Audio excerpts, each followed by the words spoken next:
Give me a second, I'm sorry. Okay. Okay. It's like a All right. charge. It is There's two of them for $200. March 28th at 6 o'clock. And there's a 40% I'll call the meeting to order. And I'm at 100. Like, Let's whoa. call a roll. Commissioner Met, Hi, here. Commissioner Stone, Here. Commissioner Basinger, Here. Commissioner Blythe is absent, and Chair Metzen. Here. Okay. Do we have any public comments? There was one that I think I handed to you. Yes. Is this? It's But for- this is on 3B. Yeah, it's on Item 3B. 3B. Okay. Any public comments not related to items on the agenda today? Doesn't look like it. Okay. We'll proceed into the public hearing. Should I read this statement Yes. this time? Okay. Bear with me. All right. Let's see. PC 037, HR 1609, HR 1610, HR 1611, HR 1612, HR 1613, and 1614. Public hearings on land use applications are scheduled tonight. A staff report has been prepared for each application and has been made available to the public 7 days before the first public hearing. The staff report identifies the approval criteria that apply to each applicant's proposal. Staff has analyzed critical criteria which are contained in the staff report. Did I start at the right location? Okay. The quasi-judicial hearing procedure that are contained that the commission will follow is set out in the state law and the Oregon City Municipal Code. The hearing procedure steps are shown on the chart there. Anyone wishing to speak should fill out a speaker's card and give it to the planning staff before the hearing, located in back. Speakers will proceed in order in which their card is received. You should fill out your address card, your address on the card, so the city will notify you of its final decision. For the public record, please begin all testimony by stating your name. Testimony and evidence should be directed towards the applicable approval criteria. If you believe other criteria apply in addition to those addressed in the staff report, identify and discuss those criteria and explain how and why you believe they apply to the application under consideration. A person may submit any written material while the public record is open on each application. Any written materials received by the city staff during the time period in which the record is open will be placed on the record. Written materials submitted during the public hearing must be presented to city staff in order to become part of the record. If a person intends for a PowerPoint presentation, oversized poster boards, reports, pictures, or other exhibits to be used in oral testimony to be placed in public record, copies must be submitted to the city staff while the record is open. If they are not given to staff, they will not be included in the record. Any person wishing to continue to present additional evidence and testimony or keep the record open to respond to new evidence must make that request before the public testimony portion of the hearing is closed. If the Historic Review Board makes a decision with which you disagree, any issue you may wish to appeal must have been raised for the consideration of the City Commission or LUBA or both.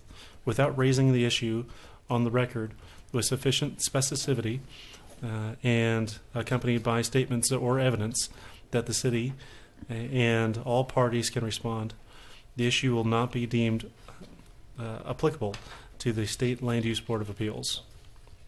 Appealable to the State Land Use Board of Appeals.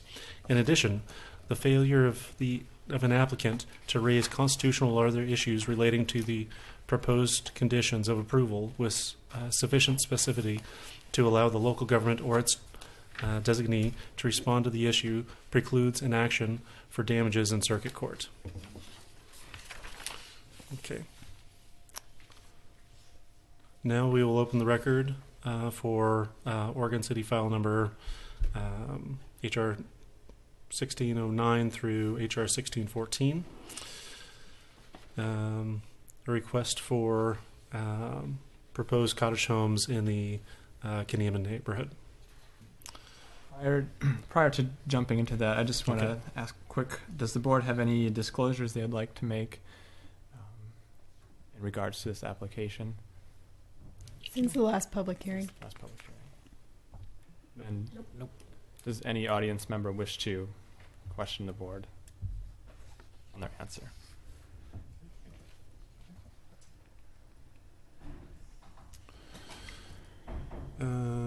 We'll commence with the planning staff report.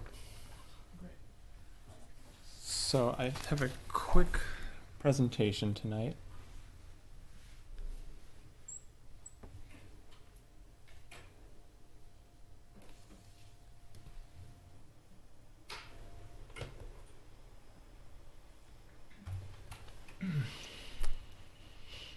So tonight I would just like to talk briefly about context in Kaniema. And as I'm sure we're all aware here, Kaniema is it's a National Historic District. It's a historic district that's listed on both the National Register and the Local Register of Historic Places. And state. And context in Kaniema. So what is context? Context is the relationship of existing and proposed buildings within the National Historic District. That's more or less what it is in a nutshell. So what we're looking at the relationship of the existing buildings with one another, and we're looking at any relationship any relationship that a new or proposed building has within the existing neighborhood and the existing buildings within Kaniema. So the Kaniema National Historic District is divided up into more or less two different areas.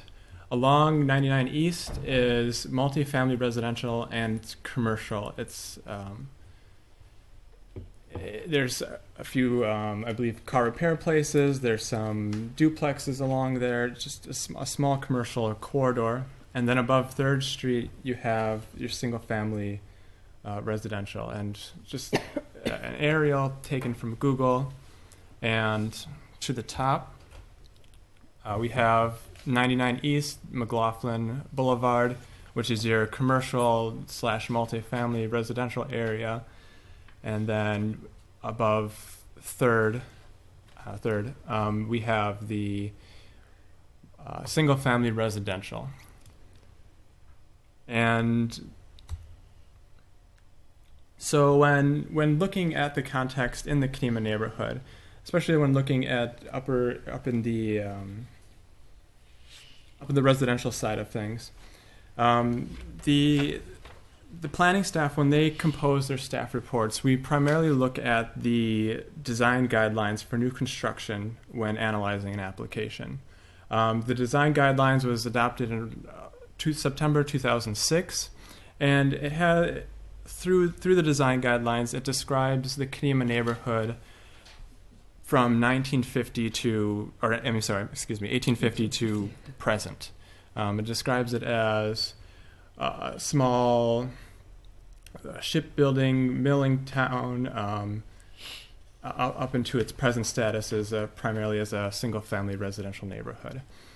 Now, when going through these design guidelines, and I have some of them up here for you, that these are the different items that I used when I was composing my staff report for this application. And some of the ones that I thought applied, that I wanted to point out, I highlighted here. And that Kaniema was laid out into a 40-block grid pattern, and somebody just said, here's a grid, plopped it down, and didn't take into account the hills, the water features, the trees. They didn't take into account any of that. They just plopped it down, and there it is.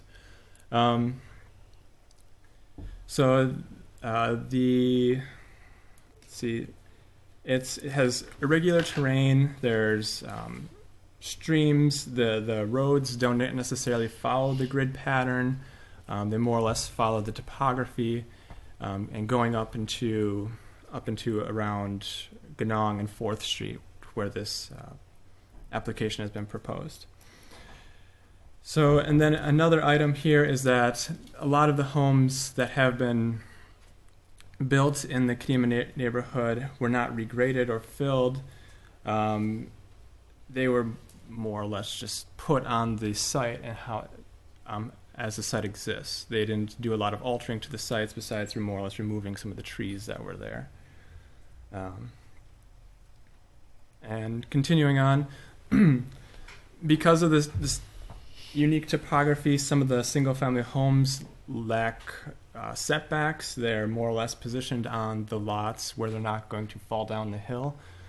And there is a good presence of trees, Douglas firs, and the idea of clearing away trees to get a view of the river it's not really a feature of the Kenema neighborhood. These are just some of the items that we were looking at when looking at the context of the application, and then looking at the proposal in the application, looking at the context of the Kenema neighborhood and how it relates to some of these items that have been set forth. And then if we narrow that down a little bit further, then we start looking at the individual sites in Kenema, which in large eventually make up the context of Kenema. So looking at the sites in Kenema, these are specifically some of the ones that apply to this application that I thought would be worth pointing out, is that there are no uniform setbacks south of 3rd Street.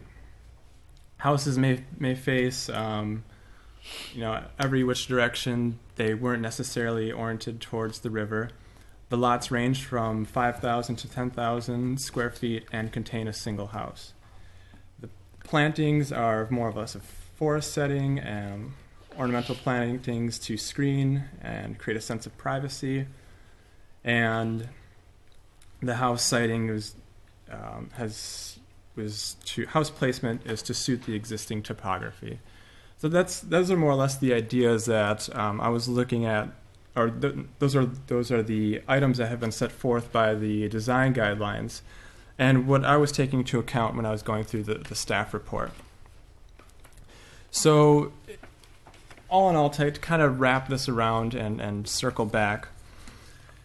So, when coming up with the decision for this application, there are, in my opinion, and in staff's opinion, there are a lot of good aspects of the application that do mesh well with the design guidelines of Kenema, but I think there are some items that are set forth by design guidelines that the application doesn't quite address, and one of that would be just the density of the project overall.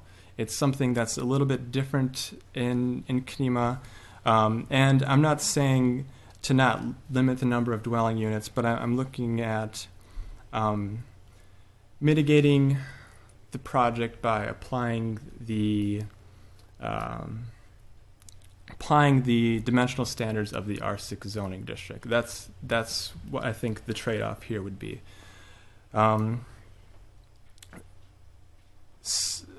So in thinking about that, I'm sorry, I lost my train of thought briefly. So applying the dimensional standards of the R6 zoning district, and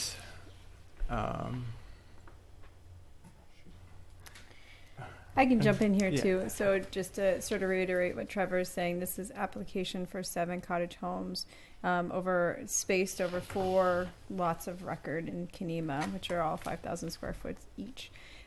Using our cottage home standards, in a separate section, it allows up to 2 cottage homes per single family home.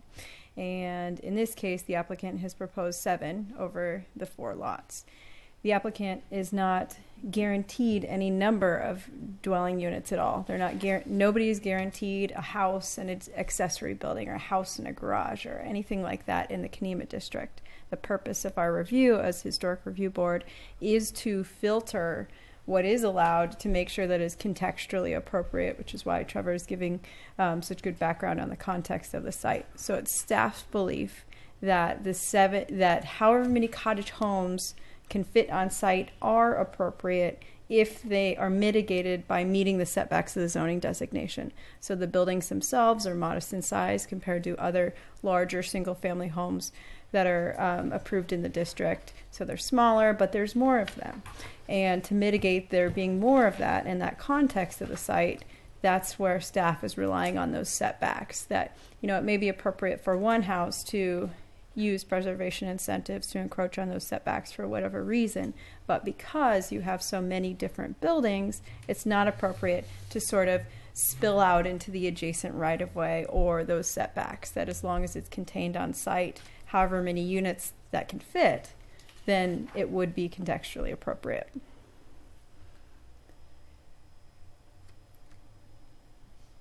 And thank you for that. That's kind of where I'd lost my train of thought. And that more or less wraps up the context presentation portion of this. Okay.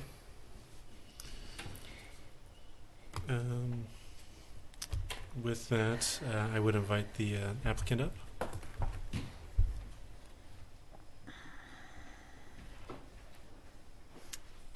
And then he's going to have... I'm Chris Staggs, the applicant. Okay. Hello, Chris. Hi. And city residents for the record. Yes, I live in Tigard, Oregon. Okay. I have some exhibits that I wanted to present tonight, and I start with the one titled West Elevation. I'm going to talk about parking and how we're mitigating the visual impact of the parking. We've some additional drawings and illustrations about the retaining walls and in the context of Kenema and some of the precedents. I'm going to talk about some of the larger glass elevations and some ideas we have to make those elevations more contextually appropriate. And I'll talk about density, and then also I'd like to address some of the public comments that were made between the previous meeting and tonight, and also touch again on why I think we do have the nexus for preservation incentives for the project. So the first thing I'd like to do is talk about the retaining wall condition on the west property edge between us and the west neighbor. And all the images that are on this drawing are examples around Kenema of what we describe as larger retaining and visually impactful retaining conditions around Kenema. In many locations around Kenema, the one on the lower left is right down the street from us on 4th. There's a couple along 3rd, but most of these are on 3rd and 4th Avenue. And if I could draw your attention specifically to the one on the lower right, which is 704 3rd Avenue, which is, as many of you may know, there's a water route right in the right-of-way there, and then there are the stepping retaining condition. And that is all retaining conditions in the right-of-way along the street, between anywhere from 2 to 3 feet up to 9, 10 feet or higher, right along the street edge. So we believe that there is a very evident and strong precedence around Kenema for relatively large retaining conditions at the street and in the right-of-way. around Kenema. So if you look at the drawing of our proposed development, we're showing on the right-hand side of the drawing, which is basically the property line, and where you hit 4th Avenue, going back into the development where the parking area is behind house number 1. This is the retaining wall that we're proposing between the two properties.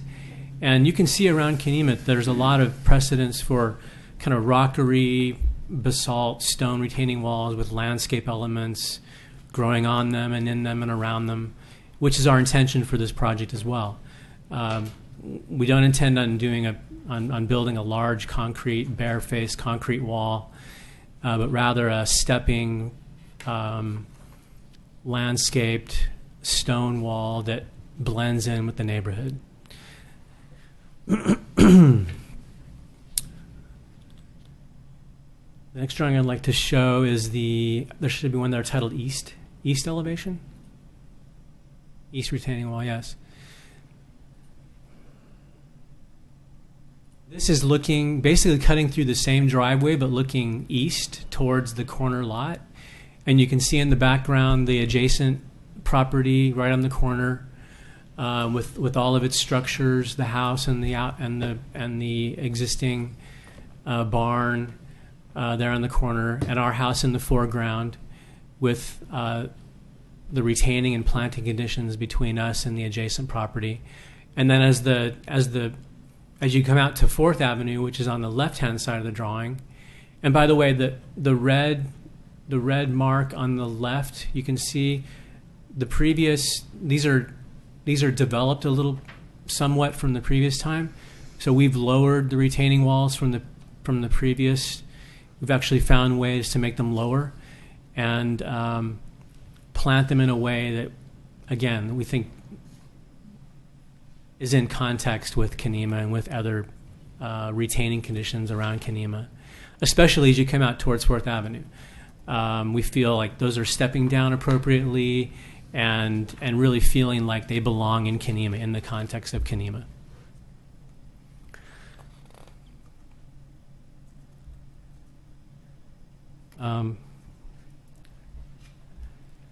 The next illustration, could you look at the folder?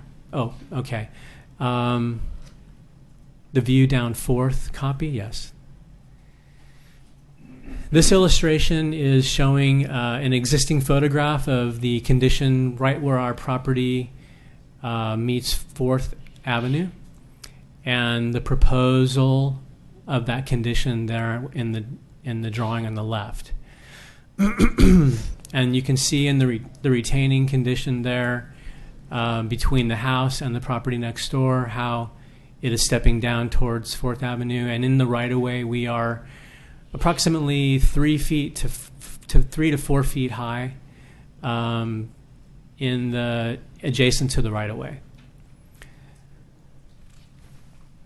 And then the site plan in the lower left-hand corner shows the proposed parking space in the right-of-way with the planting strip, planting area between the parking area and the street.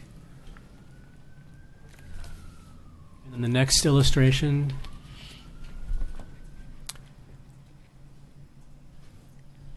the rendering. Yes.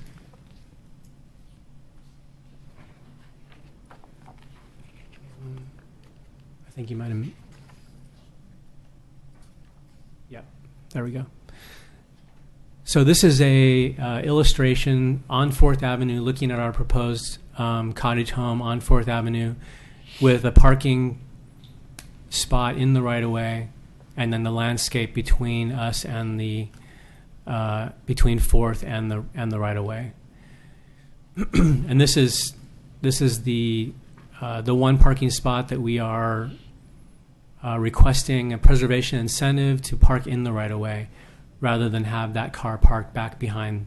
All the rest of the cars are parked behind this home in one of two parking areas on the development. And then on the right-hand side, you can see the retaining condition and how it kind of steps down towards 4th Avenue. I will say that the texture in this rendering is not as attractive as the other drawings. I would refer to the other drawings for a more accurate representation of what we're planning on building. This may be seen more in terms of landscape and visual separation and visual mitigation of the retaining conditions and the parking. But I'd like to point out that we are following the cottage home guidelines the residential guidelines of 1.5 parking spaces per house. So we have 11 parking spaces, and the majority of them are behind the home where you can't see them. On Miller Street, the parking spaces are visually mitigated through landscaping primarily. But on 4th Avenue, there's 5 spaces back behind this home, which we believe is a good mitigation for those parking spaces. There's just a couple of more illustrations here.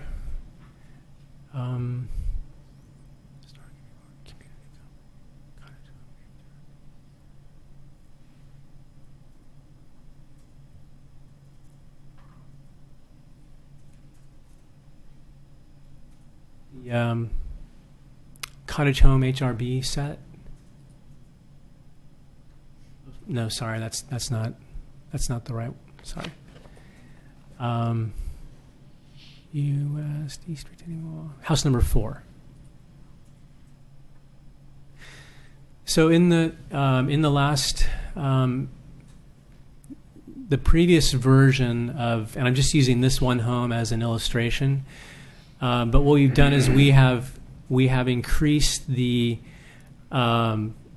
size of the stiles and the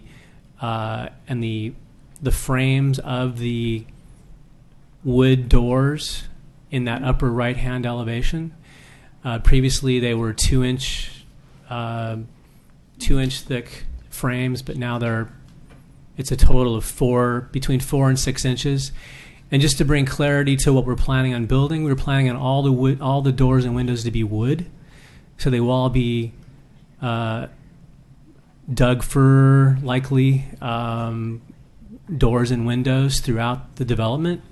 They're not going to be vinyl or plastic doors and windows, so even 100% throughout the project. So we're not going to do vinyl doors and windows in the interior or where people can't see them. We're doing wood doors and windows everywhere on the development, and we're increasing the size of the window frames. And you can see in the lower left-hand elevation on the upper story where there's the glass up on the balcony, up by the balcony area.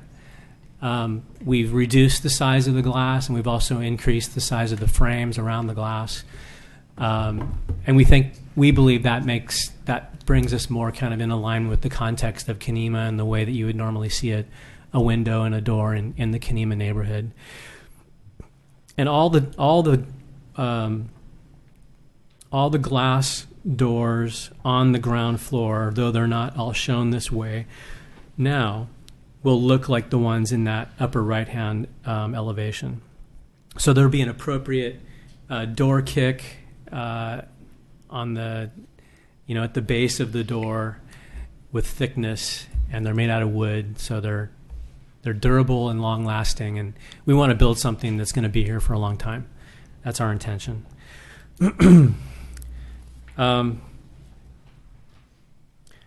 I'd like to mention and enter into the record that we have done a traffic study.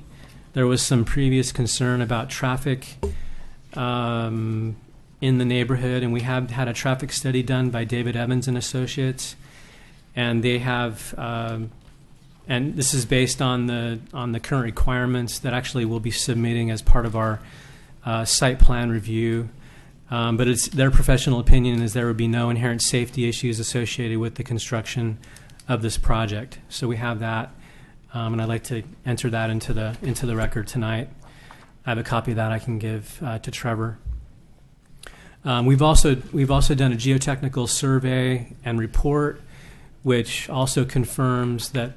And again, this is a part of the next of another application, but we want to address the concerns of the community that we are engaged in those activities.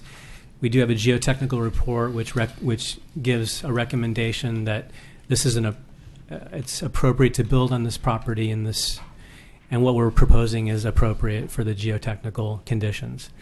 And we'll submit that as a part of our site plan review. A couple last things that I'd like to talk about. There were some public comments that were submitted, and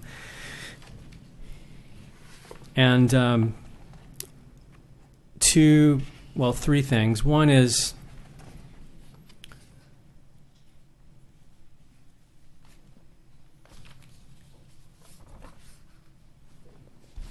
it was a written comment by Victoria Goodwin, who's on the corner next to us, and she had said in her public comment about that there were 14 cars that will be parked on the property, and it's going to be 11 cars, and some concern about mailboxes and trash cans and dumpsters. We currently have a plan in place and it's drawn on the site plan for dumpsters behind a gate, behind a fence, in both parking areas, and that's on the site plan. So we think we've appropriately accounted for trash cans and refuse and recycling for all the homes. And then there was also in the same written comments by Victoria Goodwin, concern about the HOA and the CCNRs, and our plan is to develop a homeowners association and have the homes would be, someone can just come in and paint their house pink or red or whatever. There'd be guidelines that would be in alignment with the Kenema historic guidelines, which would be a part of our HOA and CCNRs as part of the project.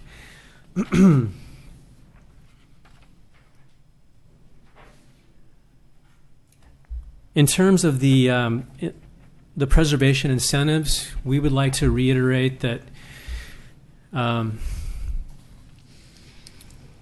our primary reason for the preservation incentives is that the wetland on the property severely restricts the property in terms of the land availability of the land, and considering that we are building less density than what is allowed by the cottage home development standards, and we are building less density than what you typically would see in Kenema on properties, we believe that there is a nexus for the preservation incentives to allow some parking in the right-of-way, which is very common in Kenema, and also the zero lot line on the homes, the two homes on Miller Avenue, and then the one that's internal to the site. The one that's internal to the site, that visual impact on the neighborhood we see as being, there is no visual impact because it's internal. You don't see it.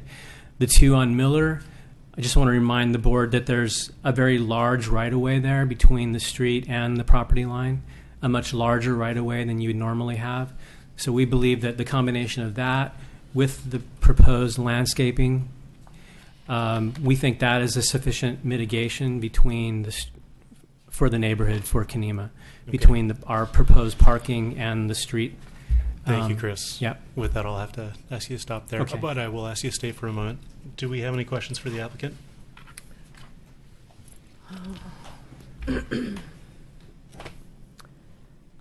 Excuse me. The retaining wall, is it going to be a stamped finish, or is it actually going to be a basalt type? Stamped? I Yes. don't know if that's the Stamped correct concrete. term. Yeah. Yeah, no, we're planning on a stone veneer It's- on the retaining wall. Okay. Yeah. Okay. It'll be a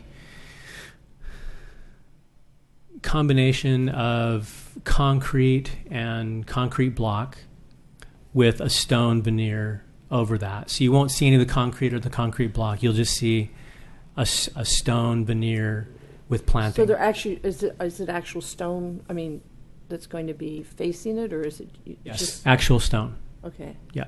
All right. The parking in that neighborhood, I mean, in the Kanema neighborhood, there's not like large areas where 3 and 4 cars can be parked. And I know you're doing screening, but yet I just think and I've really read through this and kind of been digesting it this past month about just the density, and the type of precedent that it might be setting. And just because, they fit on a site doesn't mean that they should, be just because it's a National Historic, National Register district. I just have a real hard time seeing that much of a density in Kanema. Also, is Victoria had brought up, the 14 versus, you said 11 and stuff. How can there be a guarantee as to how many cars are, parked there? Because you may have parking for 7 or 8 cars, but then the ones that, if somebody has a couple of kids or you don't know what it is, and they're going to be parking on the street, and there's not really a lot of street parking, there. These are just some of the, the notes that I was taking. And then the glass elevation, which I brought up, last time on that lower left corner. I appreciate that you filled in part of it, but to me it still screams like Swiss Chalet. I think it would look better, and even though there's probably, thermal glass, is to have that upper portion, filled in, not glass. So those are just some of the things that I'm just having, Can I make a few comments in response? Sure. I mean, these are just things that, I've kind of been digesting and stuff. Please. No, actually, we'd love to have a dialogue about the project, and this is an opportunity for us to talk about that. And the historic guidelines for the city talk about this notion of new development working in conjunction with and being Compatible. complementary and Mhm. compatible with Right. the existing homes that are there.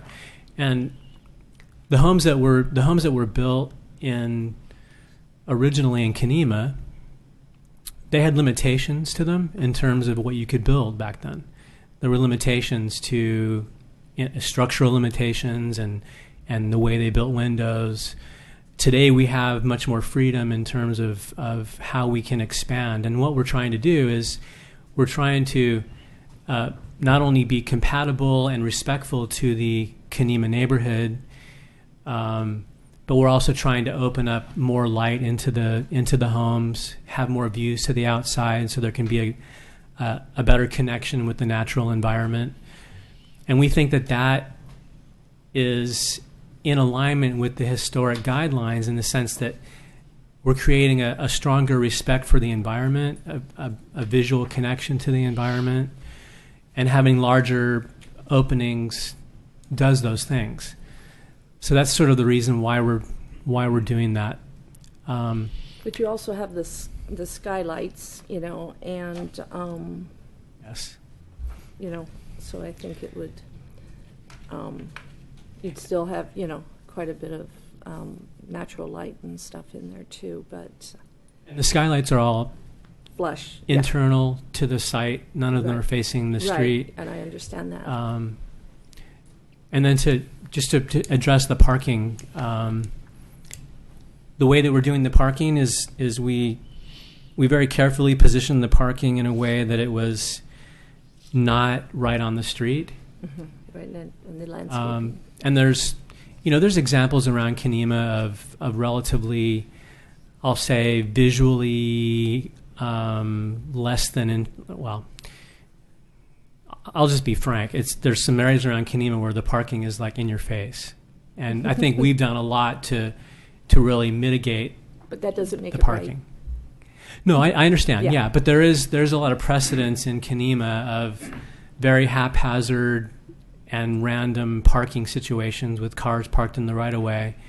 So we believe actually that we're doing a much better job to visually have the cars not be in the street. Contain them. Yeah.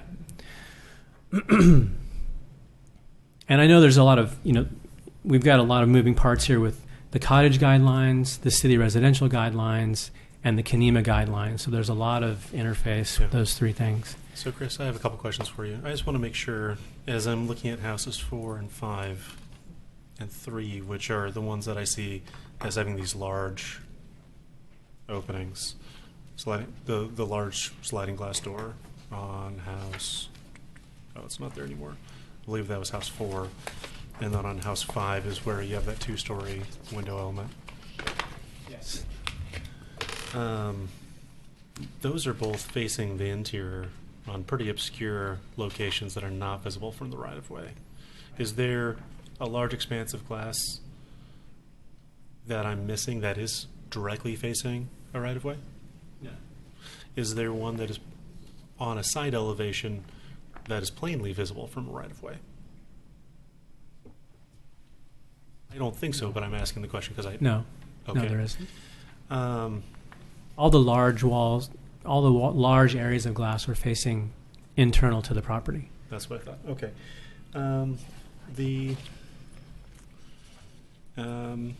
Now that you've stepped the south retaining wall that is over towards 4th Street, the 4th Street parking lot, we've got. Let's see, I want to make sure I have the one facing opposite what's currently on the screen. That is 2-tiered stepped. The one opposite that, which we started at, is the only very tall retaining wall you currently have. Is that right? Everything else is roughly 4 feet. This one on the western property No, lines. this one stepped. Right. I see you both added landscaping or illustrated landscaping. It was probably intended before. But then also stepped it, which I'm not sure was intended before. Here on this elevation, Yes. I'm assuming that that's a trash enclosure Yes. that we're looking at. Okay, and directly behind that is a roughly 9-foot tall retaining wall. Right. Okay, and is there any other locations that there's a retaining wall such as this? No. You've mitigated everything else. Yes. Okay. And this one has, if you notice, the stairs in front of it that take you up to Yep. the homes. Yep.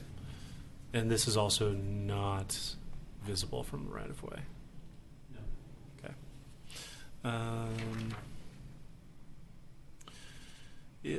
Describe to me what the R6 step back standards would do to this project overall. How does that impact you?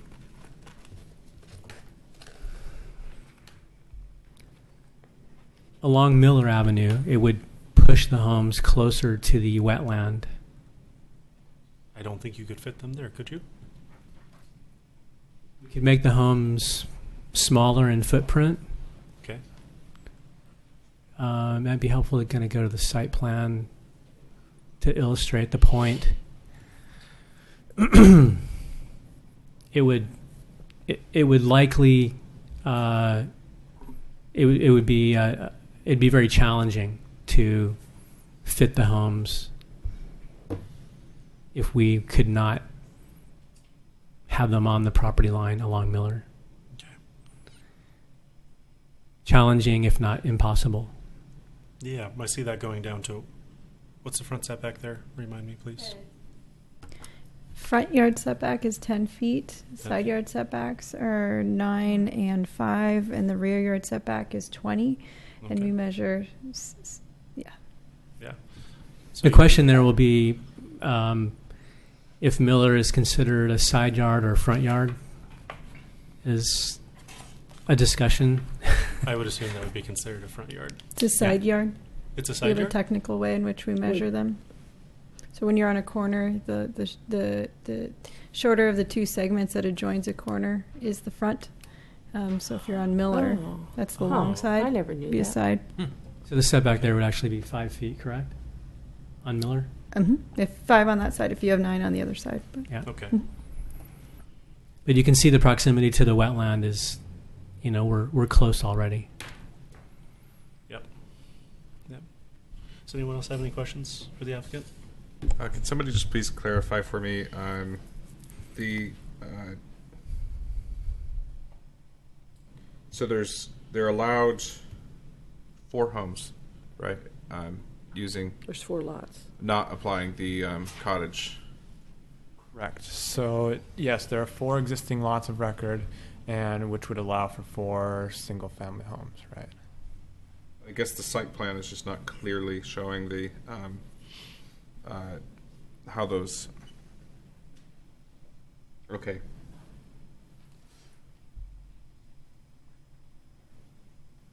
And so, reading through the staff report, so the lower right-hand lot would be the one if the cottage homes wasn't applied, that you would need a preservation incentive in order to be able to develop on that lot. Yes, those would be the primary ones, and then there's one abutting an alley. That would probably need one as well. you may not, though. I mean, it all depends on the footprint of the home and where you put it. Right. These are very tiny homes. I was going to say. Yeah. Yeah. Yeah. When we're talking about 20 by 30 foot homes, Those are tiny 5 ones. feet really matters. Okay. Do you have anything else? And then Judy? I just wanted to clarify, because it was a little, it came out, I just want to clarify for the conversation. Yeah. The preservation incentives that you can grant are for setbacks. You Yeah. can't trump any other development standard that applies Right. to cottage homes. So if you allow retaining walls that the code doesn't allow other places, the applicant would have to address that when they go through site plan design review other places. So retaining wall locations of parking lot, those kind of things, those will have to be separate or dealt with sort of with the applicable code. So the only code that you can trump is the setbacks with preservation incentives. Everything else from site plan design review, whatever those criteria are, I won't bore you with them, Mhm. but those still stand independent of whatever you're doing here. Including parking I was just addressing it as far as, seeing, having enough parking, on the property. But that's something that's Yeah, not in our that's- purview. Yeah. That's Well, Melissa's Okay. jurisdiction, So- but I would Okay. say if We there's would- findings that are applicable to retaining walls, we would have purview to make a judgment there. Like materials and stuff, you mean? Well, you would look at Based it, on but we size. have separate code in other places that you don't have Okay. the right to override. Sure. But so for parking, we have minimum and maximum, but it would be your purview to say all of this put together, how is that fit within the context of the site and of Kenneman? Is that okay if you put all these things together in one package? Not, is there enough parking or not, but Can I given ask what they what proposed. other codes is this application violating with currently proposed retaining walls? Our standard for retaining walls is that they're 3.5 feet in front of a home and then next to and behind the home. For retaining walls, they can be up to 8.5 feet, and then they'll have to step back and do step back a couple feet, and then they can go again. So the code will make them tier. Okay. But just an example that Oh. so we're clear that there's this whole other review process that hasn't happened yet. Sure. And if there are modifications that happen there that are significant, then they'll have to come back to you. So just sort of clarifying the process in general. Okay. And just to clarify your comment about the side yard and front yard, in the case of House 7, if Miller Street was the side yard, then the front yard setback would be the Fifth Avenue right away. Wish they'd make these bigger. That's on the It's south, hard to see them. I guess, of the. I believe so. Yes. Yeah, even though it's weird, but yes. Even though it's undeveloped, it's Right, still, right. Okay. Could I address Jonathan Stone's a comment that he made? Did you feel like your question was answered? Yeah, I think it was. Okay. Maybe it's a separate comment, but Well, I will pause you there. yeah. I'll invite those opposed up to speak or public comment. Then you'll have an opportunity to come back up. Sure. So I do want to hear what you have to say. But Yep. No, I know. Thank you. I have a question for staff. Actually, it's the question that I brought up at the last meeting regarding satisfying the requirement of 1.5 parking spaces per living unit on the property. And 3 of the parking areas here are outside the property boundaries, and my question was whether or not that complied by the rule I don't know about. The 2 parking spaces on Miller Street, the first 2 numbers 10 and 11, and the parking space down on 4th Avenue are all outside the property boundaries. So the standards are adjustable for parking within the right-of-way. It would be through a different means to get there, but it is a possibility to get there. We would be in contact with our Development Services Division and be asking them if they have any concerns with such action. Wouldn't that have to precede an approval of the design? no. No? No. Okay. So we do count adjacent on-street parking in site plan design review. Okay, that was actually the question that I was But you need getting at. approval from Public Works, and Okay. I can't remember what they said in the pre-app. I think it's a tall order there. That's And what you they need the said. contextually appropriateness from HRB from your point of view, Thank right? you, Chris. And with that, we'll call up John Aries. John?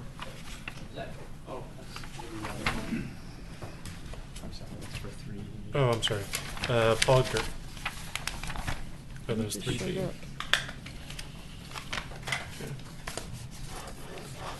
Paul, come on up.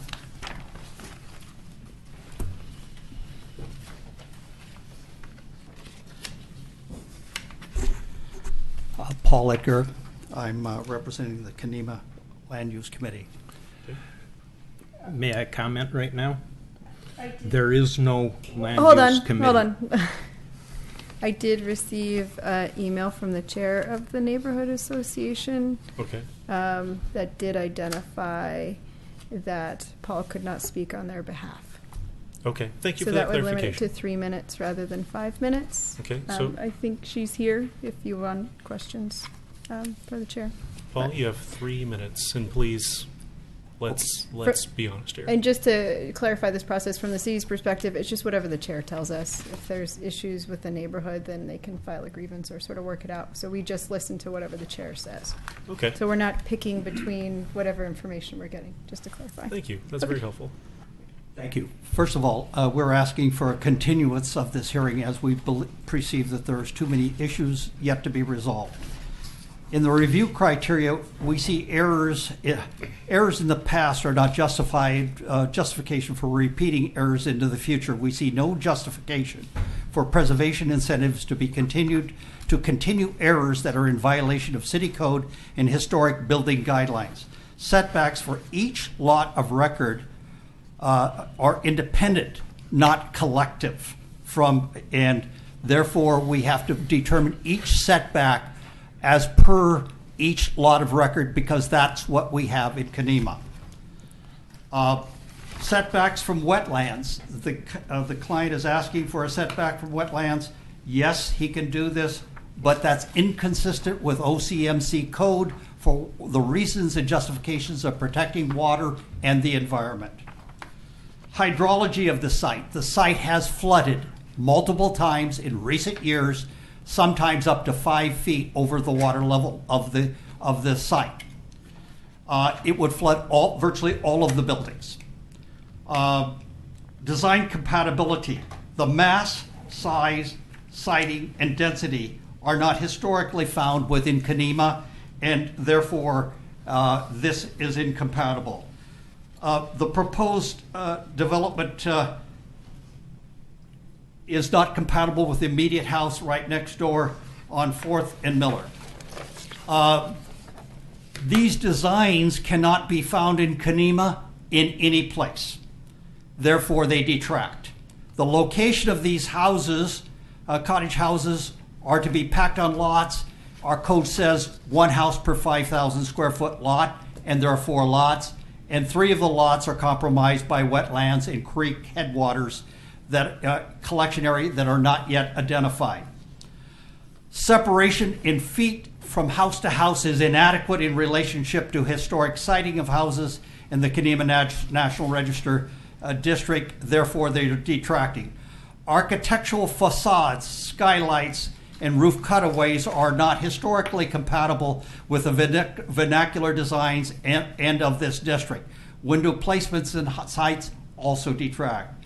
Porches, what are being proposed have no compatibility with what is vernacular and historically part of historically significant houses that make up the reason for Kenema being a national registered historic district. Parking areas. All parking must be on the property, and the street is protected and cannot be used or considered as a parking lot. There are no examples of parking Paul, lots. that's time. Thank you, sir. But you can leave the rest of your comments with staff. Thank you. Clint Goodwin.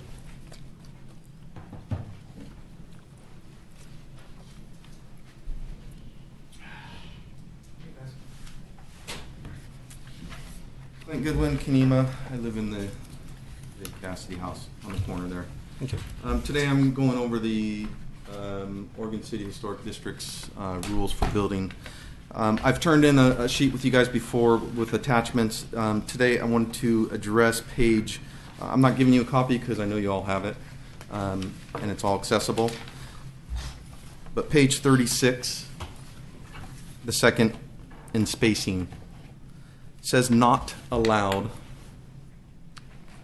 Irregularly spaced buildings within a regularly spaced neighborhood context, or it basically says what's not allowed is crowded building sites from too large of building or too small of lot dimension, houses spaced tightly together or disrupting the neighborhood rhythm, spacing that dismisses the historic quality of existing historic resources.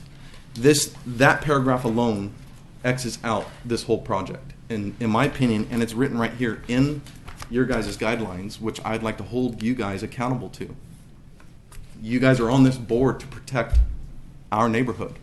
That's what this board is for, and I know that you guys do that. You do a great job, but in this case, I want to hold you guys accountable. There are certain instances that the HRB has leeway. On page 48 of that same guidelines, if I can find it. Excuse me. Mr. Green here, I believe, who is building a house on 4th Avenue, he was a good example of this, where the HRB was able to address it and accept it, which is the breezeway between buildings. His garage and his house, he has a breezeway that he has approached, made changes to, and accepted.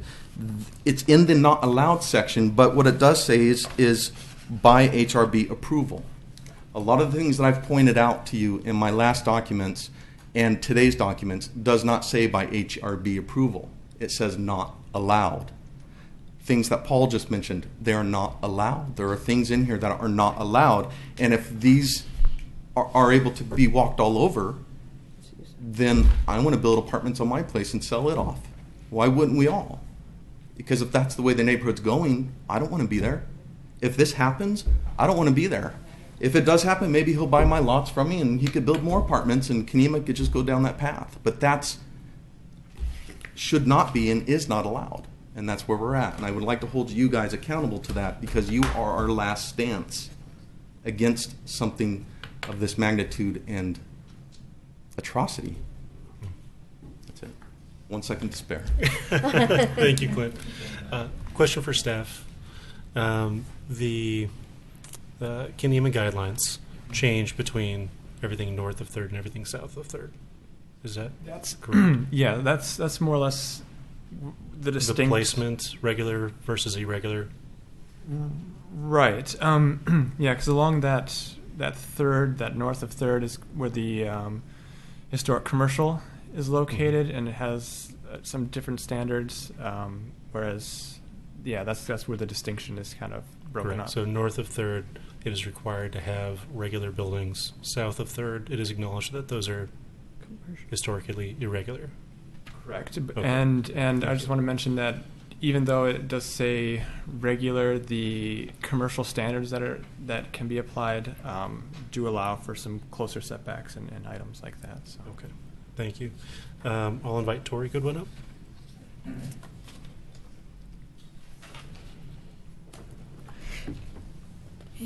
Can you clarify if you're speaking for the neighborhood association or personal? I am the Kenema Neighborhood Association chair, but I cannot speak for them at this time because we have not come together, voted, talked about. Okay. I'm Thank you for the talking as a clarification. resident. Thank you. Okay.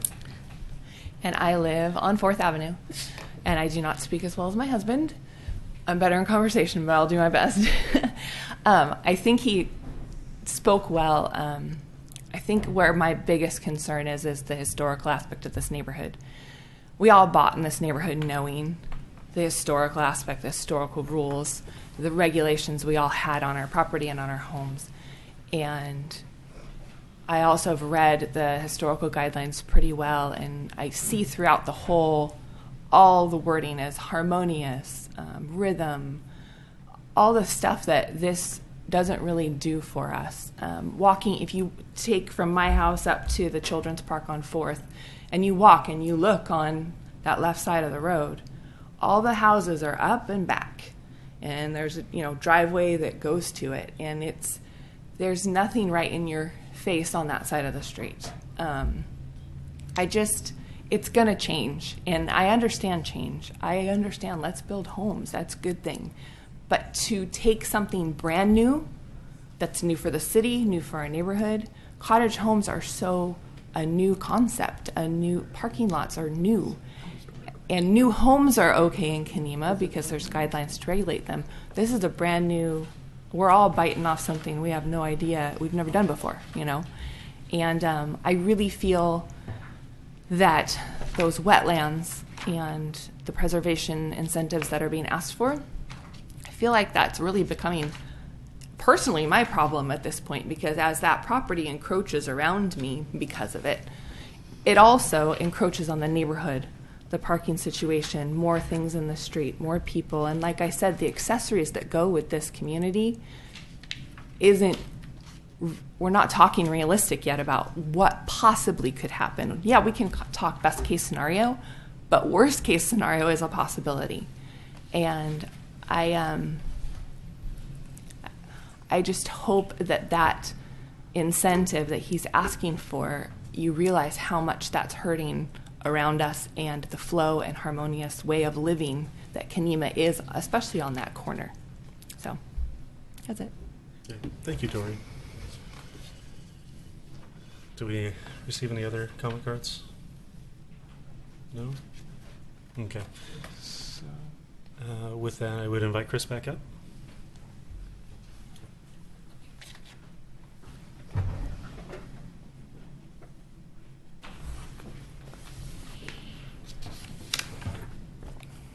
So, Chris, you have 5 minutes.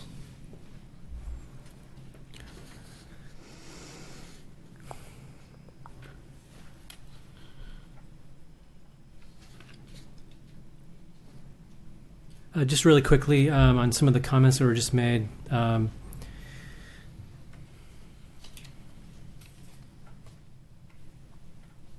Geotechnical engineer that has done the geotech report, civil engineer that we're working with, and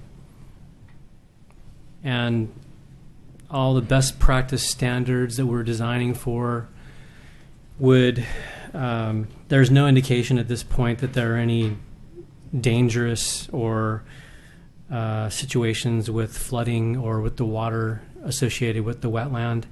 There's been many times I've been out to the property during heavy rains, and you cannot see any water beyond the wetland.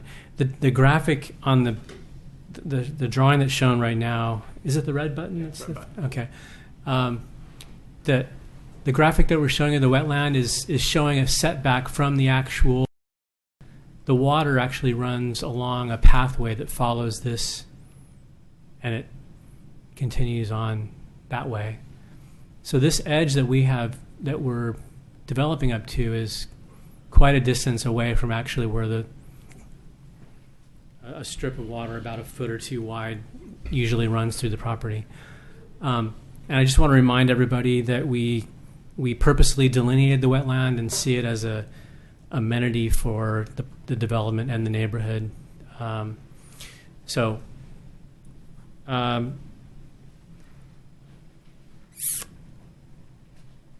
The separations between the cottages, there's a 10-foot requirement according to the cottage home guidelines for physical separation between each cottage, which we have currently shown in our plans.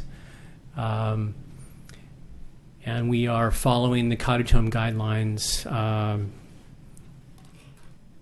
as they are currently written.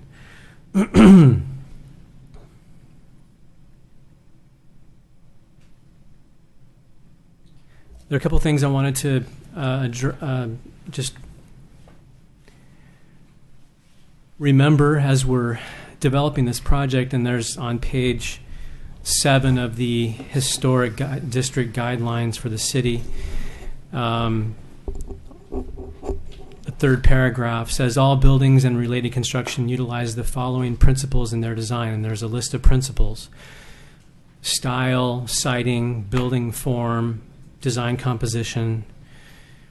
These principles shall guide new construction to be compatible with existing historic resources and yet offer strategies that can incorporate new materials and products. New construction is just that. It is not historic, nor shall it attempt to be historic, but rather to stand side by side with historic structures in a respectful manner.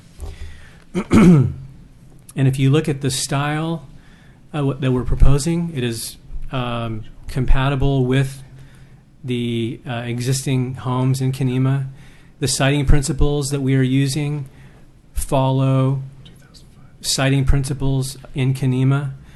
The building form that we are proposing is compatible with other homes in Kenema, as well as the design composition of our homes also are working hand in hand with the visual characteristic of all the other homes in Kenema. We're not proposing glass boxes or some radical departure from what is already there in Kenema. We're actually building homes that we believe are very compatible with the context of Kenema. And with that, thank you very much. Okay. Does anyone have any questions for the applicant? Why won't you allow pink homes? We have several in the city. Just kidding. Did I say pink? You said no pink homes. All right. Thank you very much, Chris. Okay, thank you. Yeah. Okay. And with that, we'll close the public hearing. Okay. Thoughts, comments? It's deliberation. Question Okay. of staff.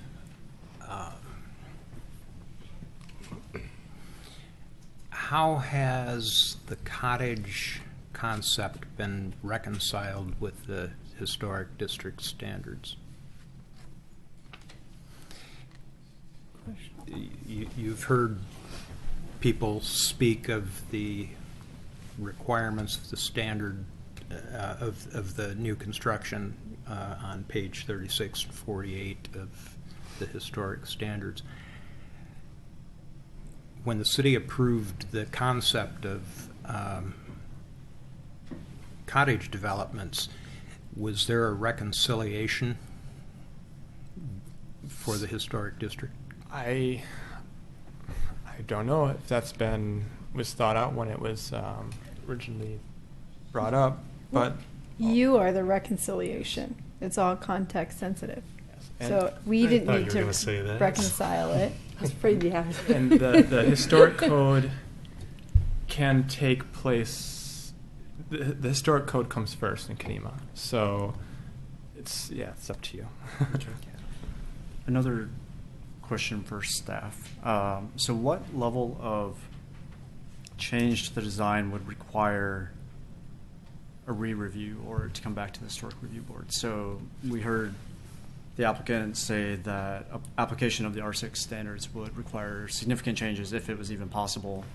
So if we approve with the conditions that were in here and he had to change the design significantly, what level would trigger it to say that it's changed to the point that it needs to be re-reviewed or it needs an additional level of approval? So right off the bat, something like adding another cottage home or removing one, you can also say if you were to come to a decision, you could also allow some leeway in that decision, allowing maybe a slight adjustment of those homes on the site. If it goes beyond that adjustment, then it would probably have to come back. Okay.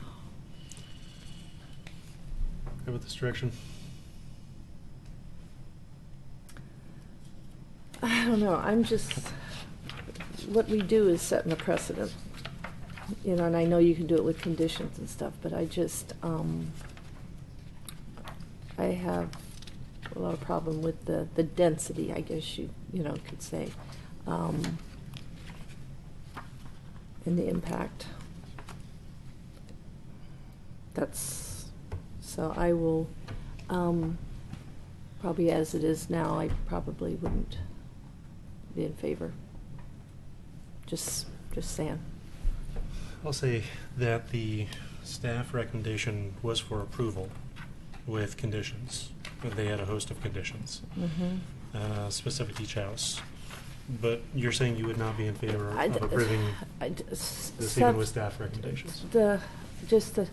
Nothing against you guys. But just the density. Sure they could have 8, but just because they can have something doesn't mean that it's the best thing for the site, and the neighborhood, and the contextual, texture of all of it.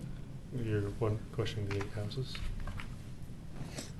Not exactly. Okay. Can I? This is related, so it'll help me think through what Claire's saying. Accessory dwellings. What's allowed in this situation? So, in accessory dwelling units, they are allowed, and they can be. We have a threshold for a square footage of a house, or up to 40% the size of the dwelling unit. So, in this instance, with these small homes, it'd be 40% of this home. So 40% of the primary. Of the primary structure, Gotcha. yeah.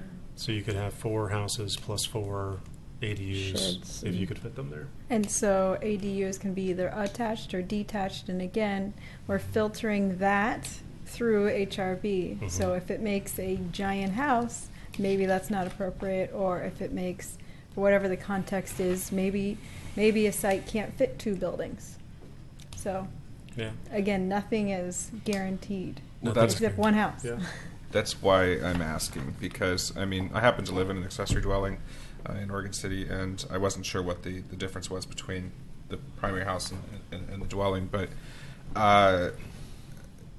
so theoretically, even without applying the cottage home standard, there could be as many as 8 dwelling units on, if they could meet the requirements. In that case, Tiny, tiny house. tiny house. Tiny. But and I keep going back to looking at the lower right hand quadrant site. So forgetting the other 6 potential houses, right? So the bottom site primarily contains the wetland. Is it even possible to build on that without This portion here? That white Or this area. portion here? But presumably, you would then have to accommodate your parking in there as well. I was wondering where you're talking about. Oh, lower right hand. Oh. So, Where that white, this like little triangle part? right. This portion here? Yeah. There's a house there.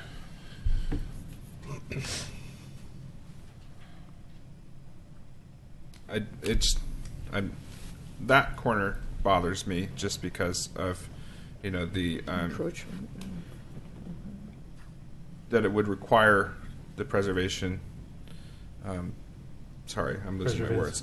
Preservation incentive? Incentives for that, regardless, likely, in order to be able to build on that site. The other 3 sites, or at least the one facing Fourth, let's call it 2 sites, I guess, facing Fourth, and then the other one facing Miller Street.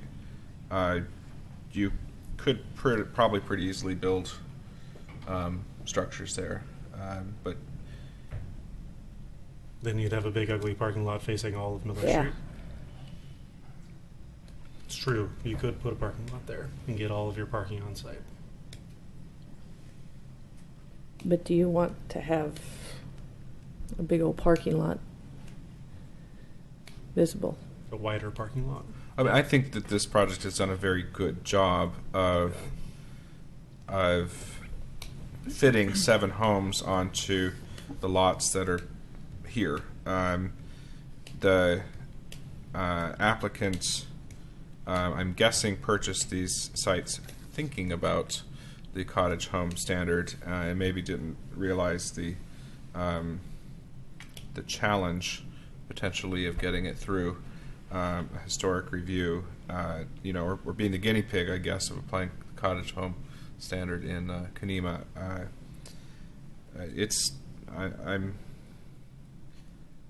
So if we accepted with staff's conditions, so meaning no preservation incentives, this project's going to change dramatically, likely, and wouldn't that then force the project to come back to us because it'll change dramatically? Actually. Depends how you word it. You could allow that flexibility in your decision.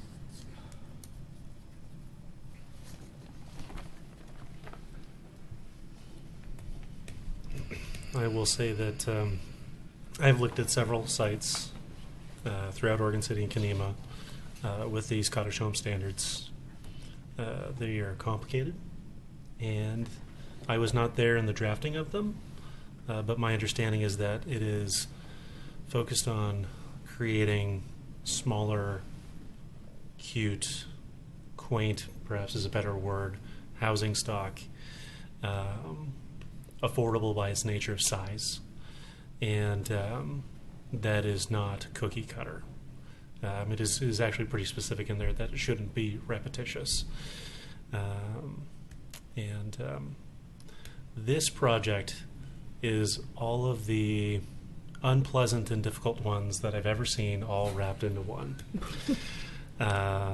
So that on top of the cottage home standards is difficult. In a lot of ways, I look at this, and I'm going to be the guy in the room that no one likes because I'm going to say it, that there are a few things here that are proposed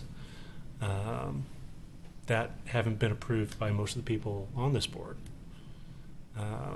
I don't see the zero lot line setback due to site constraints as something new or innovative or a stretch for this neighborhood in any way. We have a neighborhood that's extremely sloped.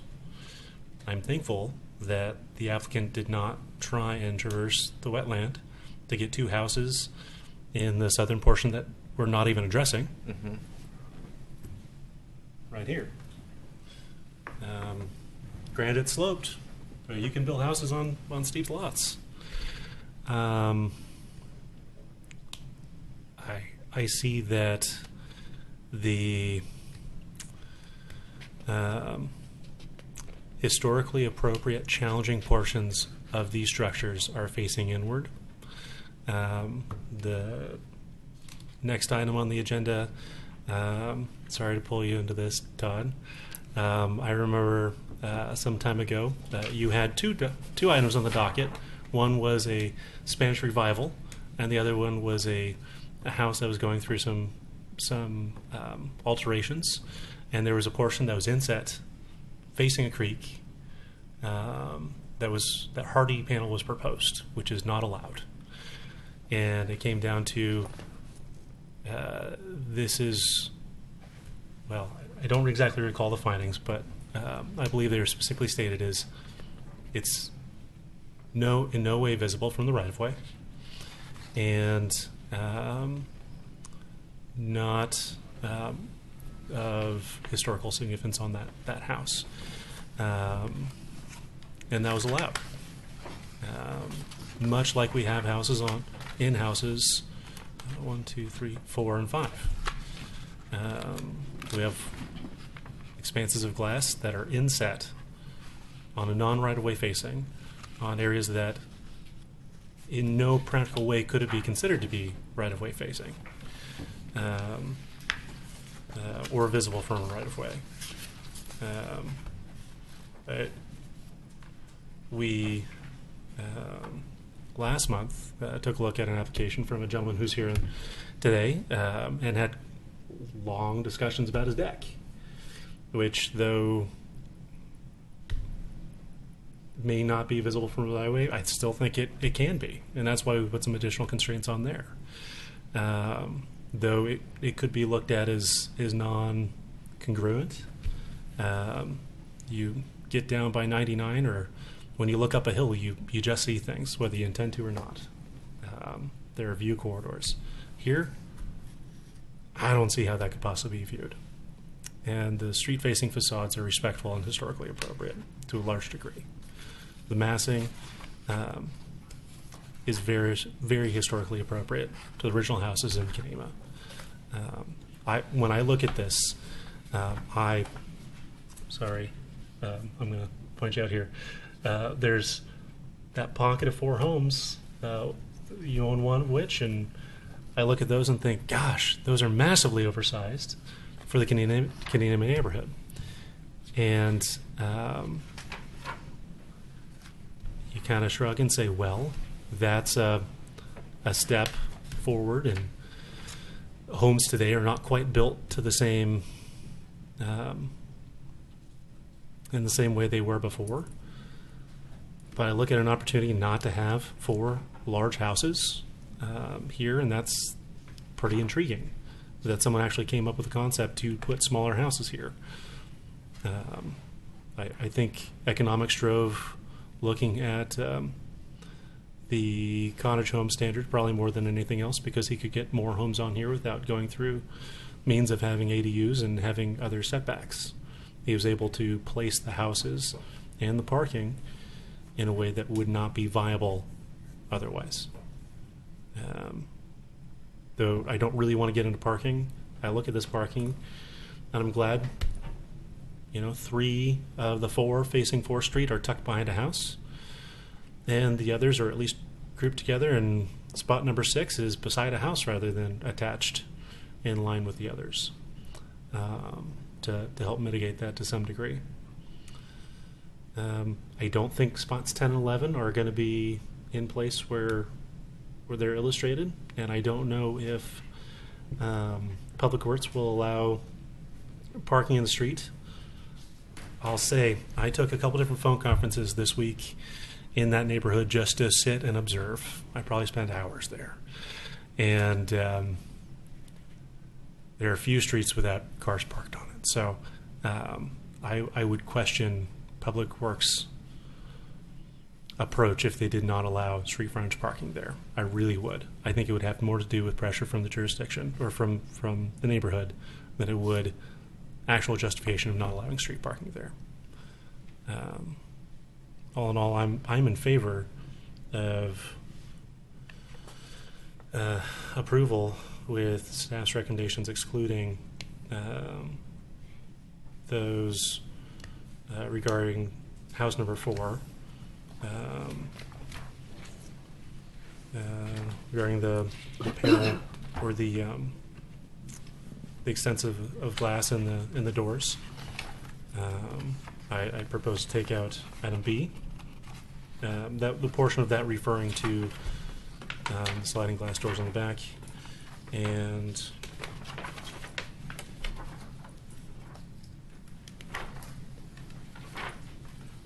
Sorry, page number you're on this. page number 3.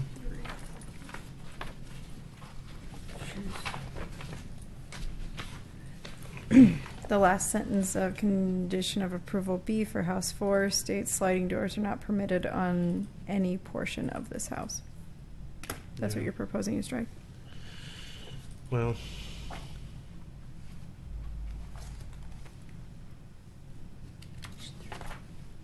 yeah, page 3, house 4, item B. In a recessed area that is not facing a public right of way. And really, that's the area that we're talking about this occurring.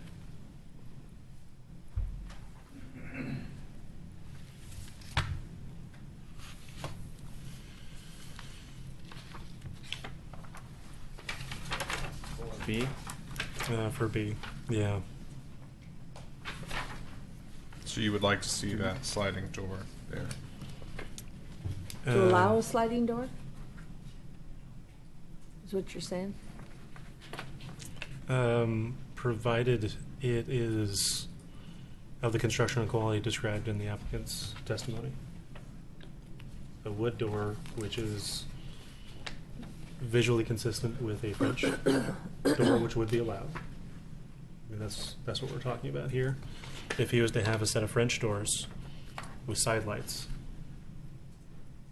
Can you bring up the elevation that he's referring to with this? That was I my could see French doors. comment last time.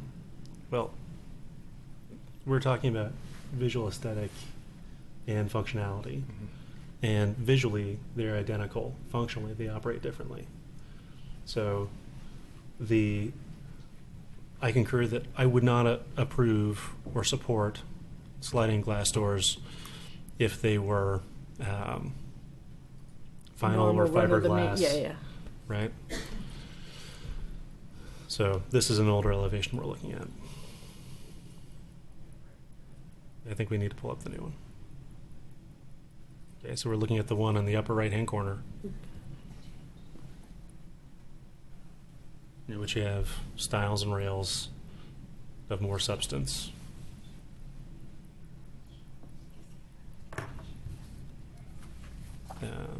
Is that a And sliding? that's at the rear of the house, right? That's at the rear of the house, not facing right-of-way, not visible from right-of-way.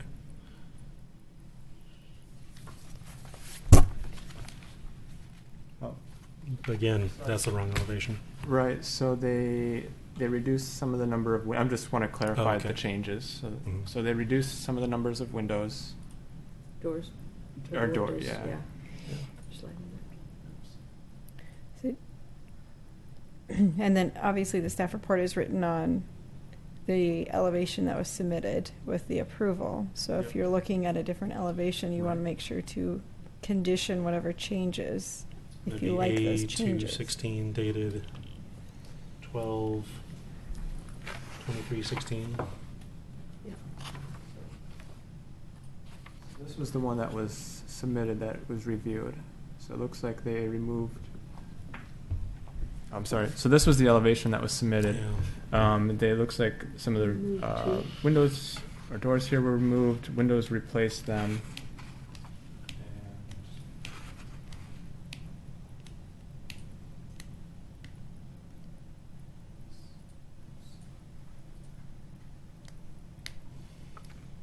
that's mostly it. Unless you see something that I'm missing. No, largely that's it. They reduced it Yeah, they reduced that. by 30%, so now it's down to 4 doors, and they changed the style of the door.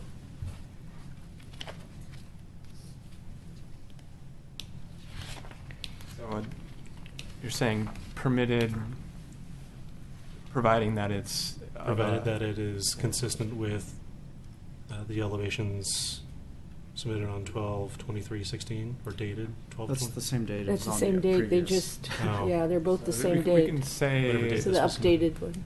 updated record on March. Okay. Yeah. And Derek, just to clarify, you're saying that they will be sliding, but they'd look like, I'm sorry, I'm being thick, Yeah. but No. they'd look like French doors, but they would actually be sliding? I Yeah. didn't So know there these was- doors, you've got two fixed panels, Mhm. The and then two in the side center lights. that are sliding, and they slide. Oh, okay, exterior. into the, okay, And not so all of them, it's just the two That's side. how functionally it operates differently. Mhm.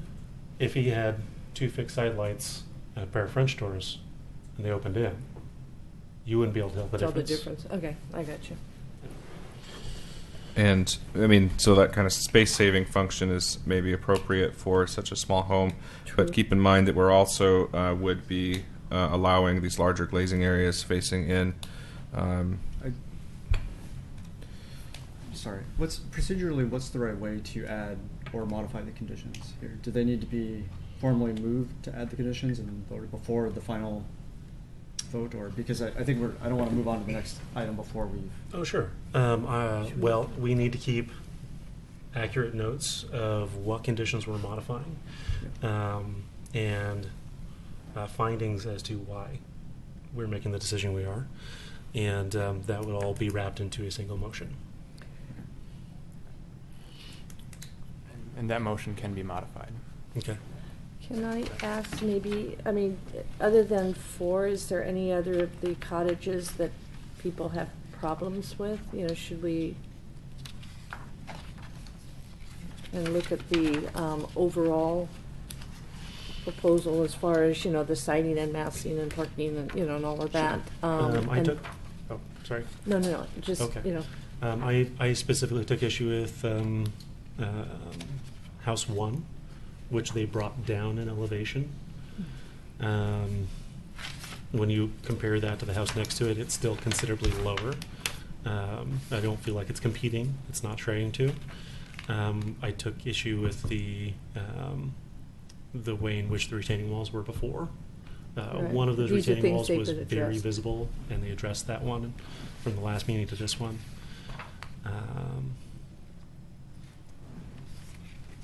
Yeah, so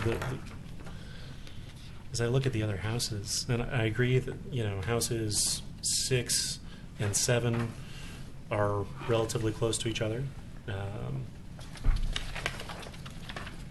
They're essentially the size of a garage, though. When we look at it, we're not talking about a large house here. They really are the size of a 1.5 car and a 2-car garage. And they cover a street frontage of 50 feet. yeah,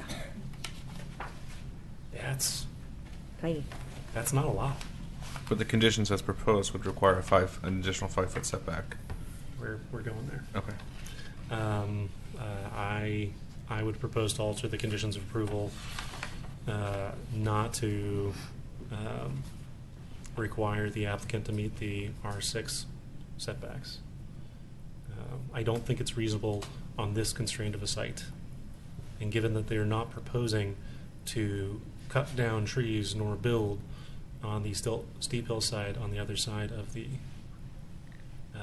creek, I think the proposal is reasonable.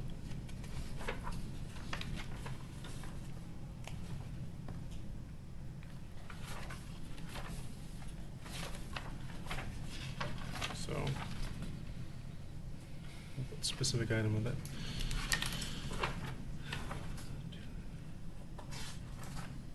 Trevor, where? Okay, it's in the executive summary. So R6 single family dwelling Zone lands. No. Where specifically are we addressing the setbacks to our 6 standards? Item 2. Item number 2 on the page 2. Two on page 2. And which one? What page? Page 2. Oh, on page Page two. two. Oh, I don't know.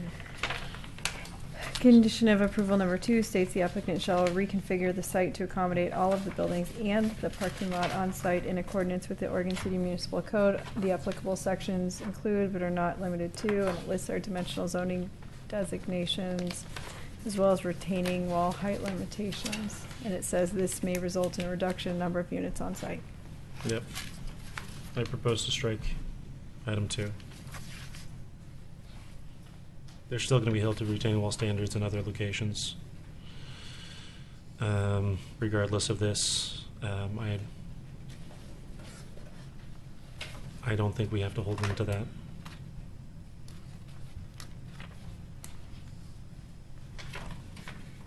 So if they go into a long, sorry, this is the longest staff report I've ever seen.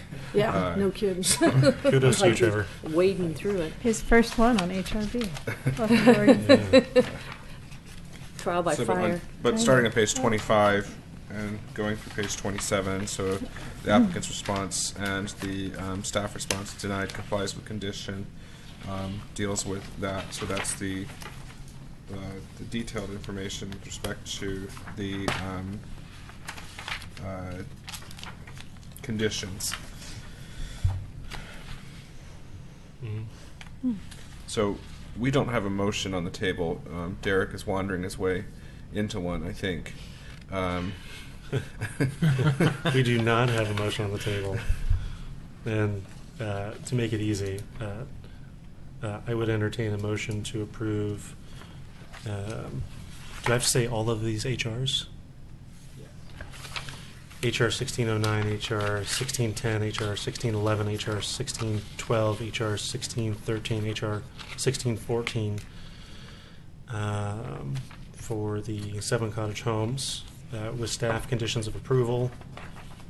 Striking item 2 on page 2 and modifying house.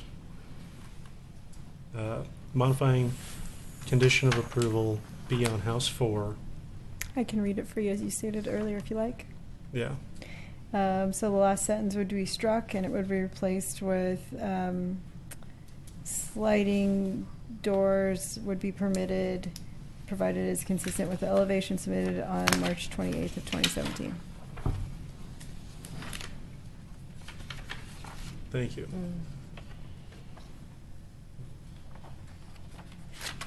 That's. Would anyone like to make a motion?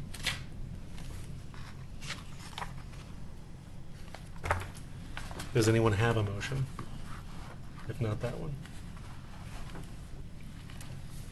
Well, can I take a straw poll in Sure. terms of as proposed with staff conditions? How? Where do we sit? Do you want to finish this motion first? Do you have a second for your motion? No second? Okay, moving on then. Okay. Sorry, new motion? No, I was just asking for a straw poll, Okay. if that's possible. Sure. What is the straw poll? As proposed with staff conditions. Even with the staff conditions, there's a number of items per house that the staff said they didn't have enough information on that I would want to add additional conditions to at minimum. But I can tell you I am also not in support of the motion or the application in general. I don't see how it could be approved with the conditions and still be a viable application, I guess. Any application of the conditions, I think, would be a significant enough change that it would have to be redesigned anyway.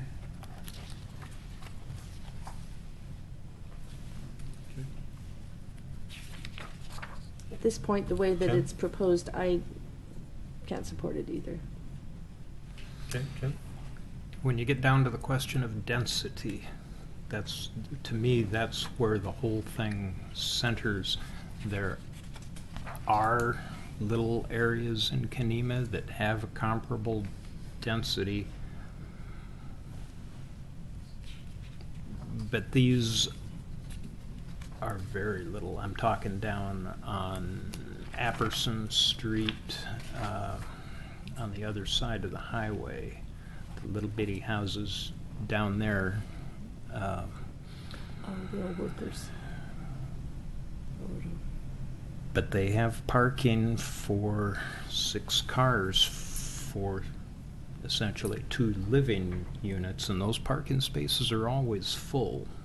So I'm Are they on site or in the right of way? on site. Are you referring to the railroad workers? Those cottages that are on the They may have once upon river. been. I mean, because There's the reddish one at. they're smaller on the river side of the highway. Yes. Okay, Yes. I know what you're talking about. Mhm. There's an ADU on the alley between Apperson and Jerome that is essentially without parking. Parking in that area is an ongoing challenge, and I don't want to share that challenge with others. I sincerely want to see something built on this property. I'm just not convinced that this is the right thing. But if it's parking, that's dictated by site plan design review, not us. But we would be approving essentially the context of how the parking is implemented on the site. My suspicion is that if we approve this as proposed with the staff conditions, that any of the efforts that they're going to have to go through to comply with the staff conditions would result in a substantially changed project that would need to come back to the Historic Review Board. I agree with that. And so why basically approve it and send it out for rework to come back to us again, because that's what's going to happen. I mean, You could continue and allow a renoticing, or if you also, so a couple options here. Approve, amend conditions. If you want to deny, you need to specify why in a good enough terms that we could write it down and have a revised findings for you to adopt. Or you can continue and renotice, but so those are your options. If you allow the applicant to come back and amend something, if you feel that the conditions don't provide clarity as to what you will see built. Or you can amend the conditions to say you can have X number of units, or modify it to comply with the conditions, just don't put a building in the island near the wetland, or, you can frame things up to your level of comfort. So, I mean, just to state my opinion, I really like the cottage dwelling code. I'm struggling with its application on this incredibly challenging site. Historically, there has never been a building here, and that's probably for good reason, given the fact that the wetlands are there. I can't imagine putting a site on the lower left. I mean, a house. It's hard for me to imagine, rather, let's say, putting a house on the lower left lot. But I'm just not comfortable approving this with the conditions, because it's pages and pages and pages of stuff that essentially is now going to have to be waded through and then likely brought back, because it's going to result in the change in number of dwelling units. It's going to result in a reconfiguration of the parking. It's going to result in a lot of substantial changes to the project, likely that so assuming that the condition of the staff, so not Derek's recommendation, but the staff's recommendation of not allowing for preservation. Sorry, my words are not with me today. The preservation incentives. I guess I'm just not convinced that preservation incentives should be allowed here, and I tend to side with the staff's interpretation, which means that the project's going to change. The aesthetic stuff, I mean, I very much appreciate the interpretation of vernacular, and like I said, I also appreciate the cottage code, and I think that there's been a lot of new construction in the Kenema neighborhood that maybe is abides by the code, but is pretty large and I would say contextually inappropriate in my interpretation, but it follows the code. So it's a really unfortunate. It's unfortunate that the first cottage application for Kenema came to us on this site and is seeking so many of those incentives. Sorry, but so I mean, if somebody motioned to approve the proposal with conditions, I might say yes, but that's with full expectation that it's going to be substantially changed and it's going to come back to us anyways. Well, let me throw this out there, Jonathan, and this is for everyone's sake. I am looking at this and think that overall we're looking to control density. We're not really concerned about the setback. Really, what we're getting down to is reducing density, and the tool for doing that and the justification for doing that is not allowing the preservation incentive, and I think that's just wrong. I would disagree with that, and that one of the objectives of the board is to minimize any adverse impacts on the other historic homes, and being that this development surrounds some of the existing historic sites on several sides, this lack of setbacks there adversely impact those existing historic sites. The lack of setbacks occur against right-of-ways. So and one of those not the adjacent historic houses. Includes the alleyways that are adjacent to the historic site. Mm-hmm.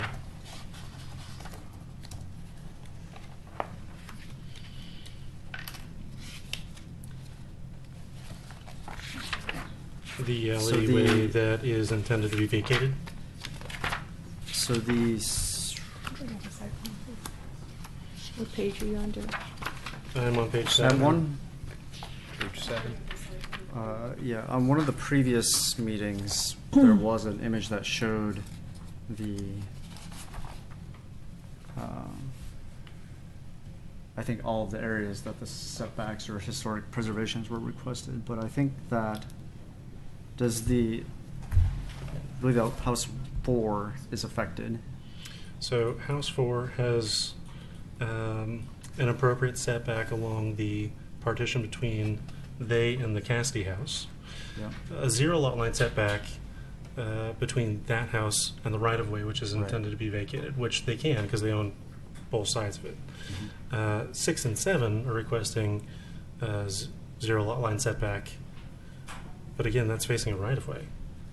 Yeah. And I look at this, and a third of the site nearly is impeded by wetlands and slope. I look at that and say that there are constraints here. Mm-hmm. So just to clarify, it sounds like you're talking about the setback from House 4 to the property to the north. The setback would be a rear yard setback, which is 20 feet. So there is a preservation incentive there? Yes. Okay. Is there not a zero lot line. Is there a diagram that shows all of the preservation incentives on one? I thought there was one that had red lines that showed every. It was in a it was in a presentation that I did just a little bit ago. Okay, how does that work, Laura? We've got 4th Street as the front, but this property line between 4 and the Cassidy house is a rear lot line? Mm-hmm. How does that work? Because it's based off our code as far as definition of front, rear, side, and corner. So Houses can, you have the authority to grant houses to face different directions and things like that. They can be accessed from any direction, but setbacks are applied in a very technical manner. So a non-discretionary. It tells us what's the front, side, and rear. So the front for a corner lot Again, the shorter of the two chords that adjoins the corner is the front, Mhm. which is that unbuilt right of way. Mhm. And then in our code, opposite the front is the rear. Thus, the setback closest to the adjacent property. Then the corner side is the one adjacent to the corner, and then the interior side is the one adjacent to the alley.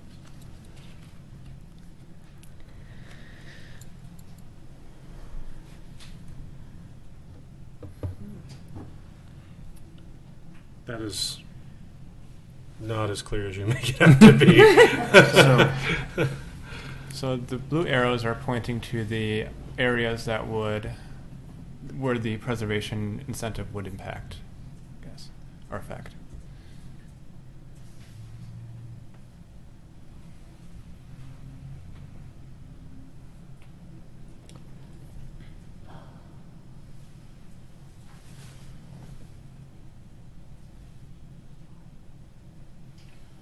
On house 1, 2, 3, 4. So the one that has 2 preservation incentives. And so you're saying the one that's facing the alley, I guess. That incentive is because it's not. Is there a way you can illustrate? So this one would be for the lot line here and the lot line here. So it'd be adjusting side and rear yard. So the state are clearly the dimensional pointing to each one, just so. Sure. Let me pull this up here quickly. So for house number 4, sorry, I'm trying to read while pointing at the same time. So in the interior side yard, at least one side would have to be 5 feet and one side would have to be 9 feet. In the rear yard, it would be a 20-foot setback. Would you state that in relation, because rear yard is, Confusing. I mean, Yeah. really, I mean, just point it aside and say what the setback should be, please. Right. Okay, so the 20.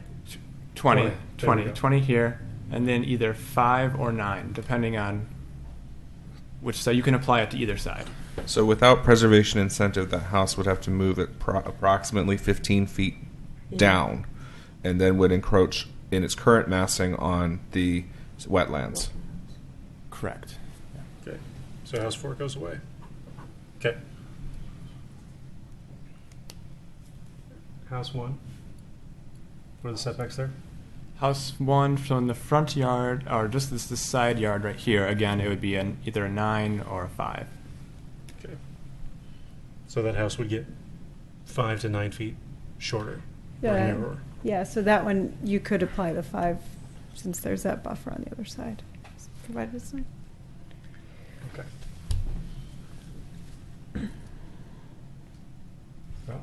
Okay, I'll go through all of Keep them.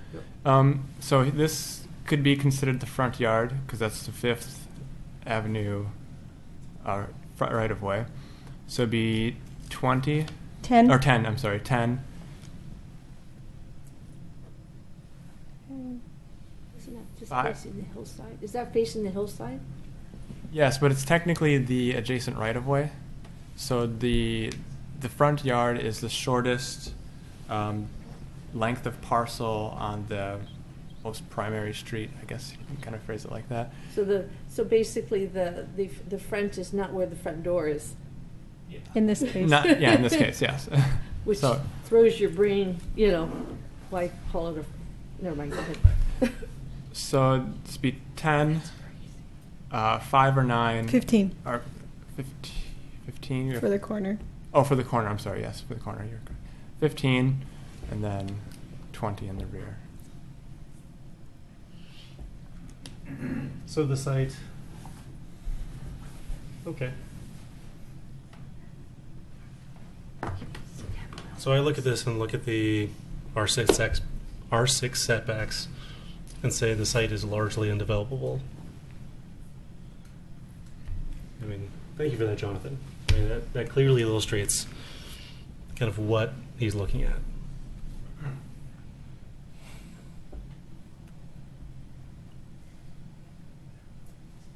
House 4 goes away entirely.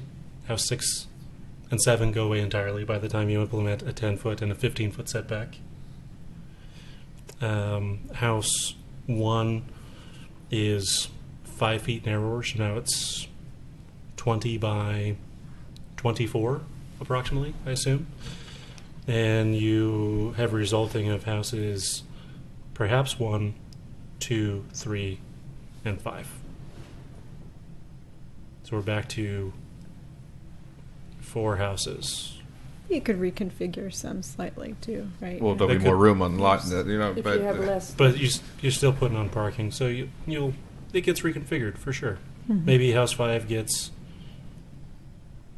wider and then becomes an L shape, for instance, and then there's not much you can do with 1, 2, and 3, other than make them more regular. And so we could potentially suggest that they're identical houses.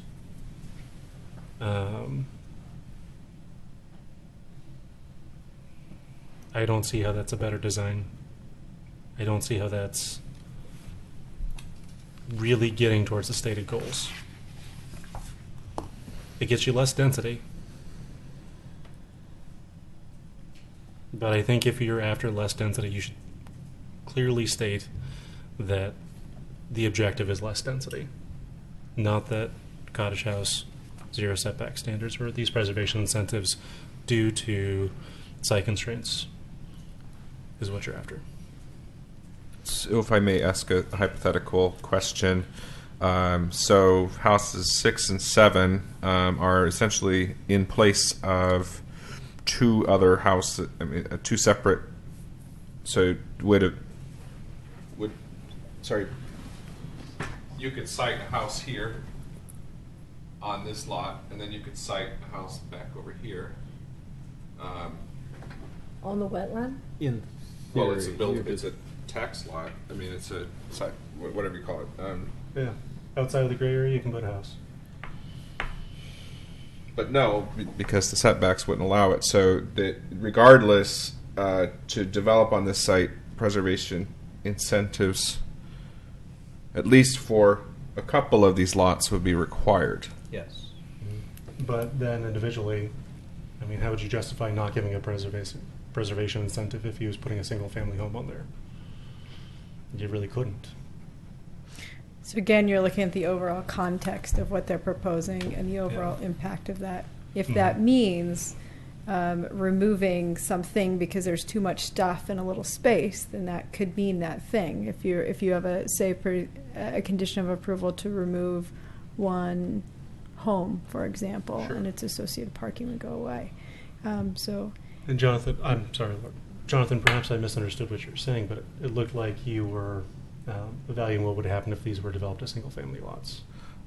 That's what I was trying to understand. Okay. If we were presented with a more traditional project that wasn't a cottage, like I said, I'm really torn with the fact that this is the first cottage project proposed for Kenema because its site constraints make it so challenging to evaluate. It's the first cottage in the city. Okay. So chose probably the most challenging site in the city to put a cottage housing development on, and so I mean we're not only working through. It's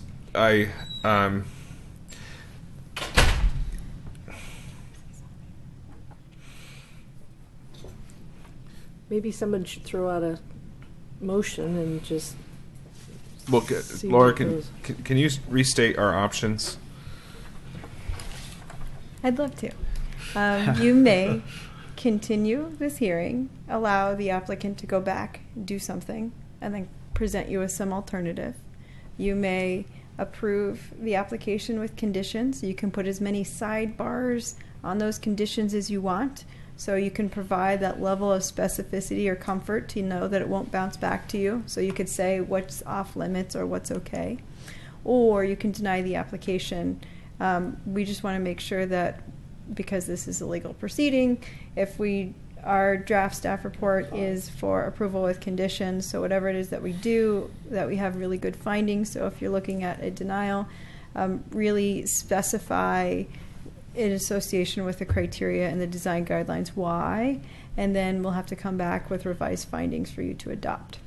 And And then also one other thing is they're ready to change the tape. So at some point, if you could do a 5-minute break so that we could catch the recording. How much longer do we have now? I don't know. About a minute. Yeah. Okay. We'll take a 5-minute break. So, just my question, and maybe you can create an answer while I'm taking that break, is there, since this, I haven't been on the board when we've approved a project like, say, lower left corner, is there a precedent of approving a single-family home to be built on that lower left corner? The wetland. You could do whatever you like as long as it makes sense for the site. So you could say, you could condition that one of the homes be moved over there if it's feasible, or... I'm more so talking about the hypothetical if this was a traditional application, not using the cottage standard. That is there a precedent in the Kenema district in that kind of site constraint of a house being given,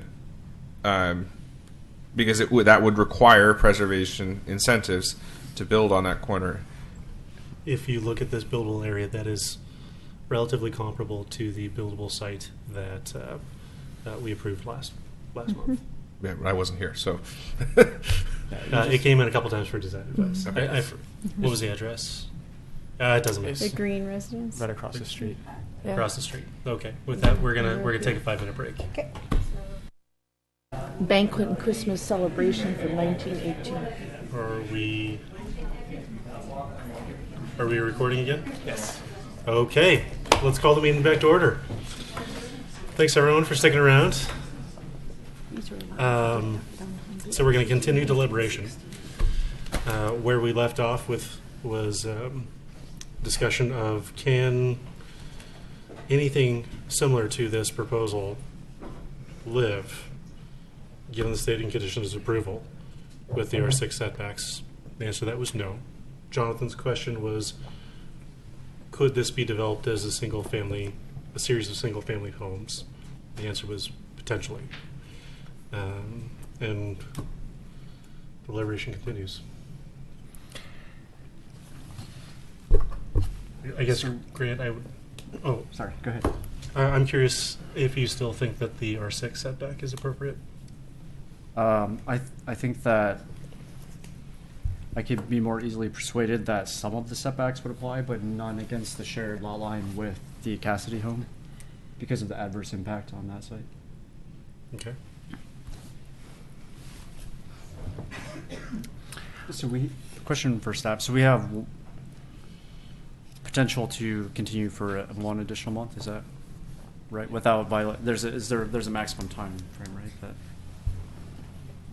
Right. We do have 90 days. a time limit that's given to us by the by state statute, and I don't know exactly where we fall into that right about now. But there is, always the option to continue. We'll check on that timeline. If we do continue, we'd ask that you open the public record and have the applicant provide an extension to the 120. It looks like the 120-day decision is April 27th, and that decision is a final city decision. So that includes your decision, 14 days for an appeal period, and then an appeal with the city commission. Okay. So I wouldn't want to continue it without an extension to that timeline. Okay. And if we were to continue, we would be seeking clarity on something, right? We want them to go back and come back with more information, or and what would that, if we continue, what would we be looking for?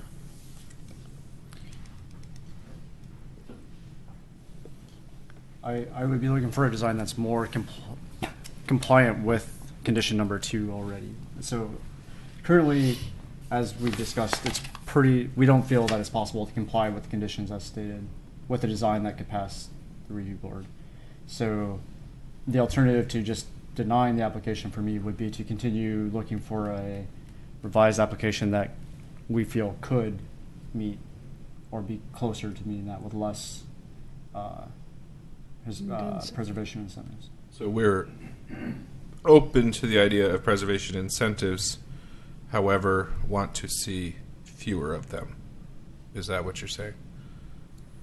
That's what I'm saying. Okay. I would make the motion then that we do continue this and provide the extension or request the extension for the application period. So you could open up the public hearing Okay. for just the limited purposes of asking for if the applicant's willing to extend the 120-day. If- The other thing is regarding timelines, if you're going down this path, April hearing is so full that we added another hearing date in April, so you have 2 hearing dates in April. So to allow us to renotice should we need to, that would kick it to May 23rd. Well, and if we postpone it, I think we should give some parameters or, what we're, kind of looking for as far as, suggestions Oh, yeah. for him to address. So I'll put that on you since you made the motion. Things to address? Yeah. It's very specific items. We've all been discussing the density. When the cottage concept density was established, 2 houses per 5,000 square foot lot, there was a vision in mind there. Here you have 4 lots, but when you exclude the wetland area, you really have, in practical sense, less than 3. And we're trying to apply that same density to it, and that's where all of these problems are coming from. That's why we have to crowd all the edges all around. I think I would be more inclined to entertain a design that showed 6 rather than 7 houses on there as cottages, just for that reason, to get back to the intent of the density provision in the cottage code. You see what I mean? You're looking puzzled. I am puzzled because this meets the density. It does, except that a third of the land is not usable. It still counts. I know it still counts. It sounds But- like you're talking about historic appropriateness, Yes. perhaps? Reconciling I asked this question earlier. Reconciling the cottage concept with the Kenema historic requirements is a difficult task, and what we decide here is going to apply in the future. There are other properties where there could be similar concepts, and I don't want to set a precedent that we're not comfortable with. That's why I brought that up mentioned that earlier, Yes. because we are setting a precedent. So we have to use a lot of caution, carefully.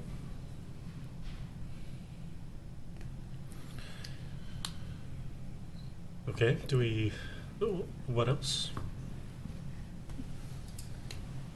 Well, I think the applicant has heard everything that we have all heard, not just what we've said, but what people here have said. And He's been here for 4 or 5 months now. yes, I would say 5, including design advices. I really think, because I gave him a whole laundry list of things to address Yes, you did. and there were very specific points which I thought they were inappropriate.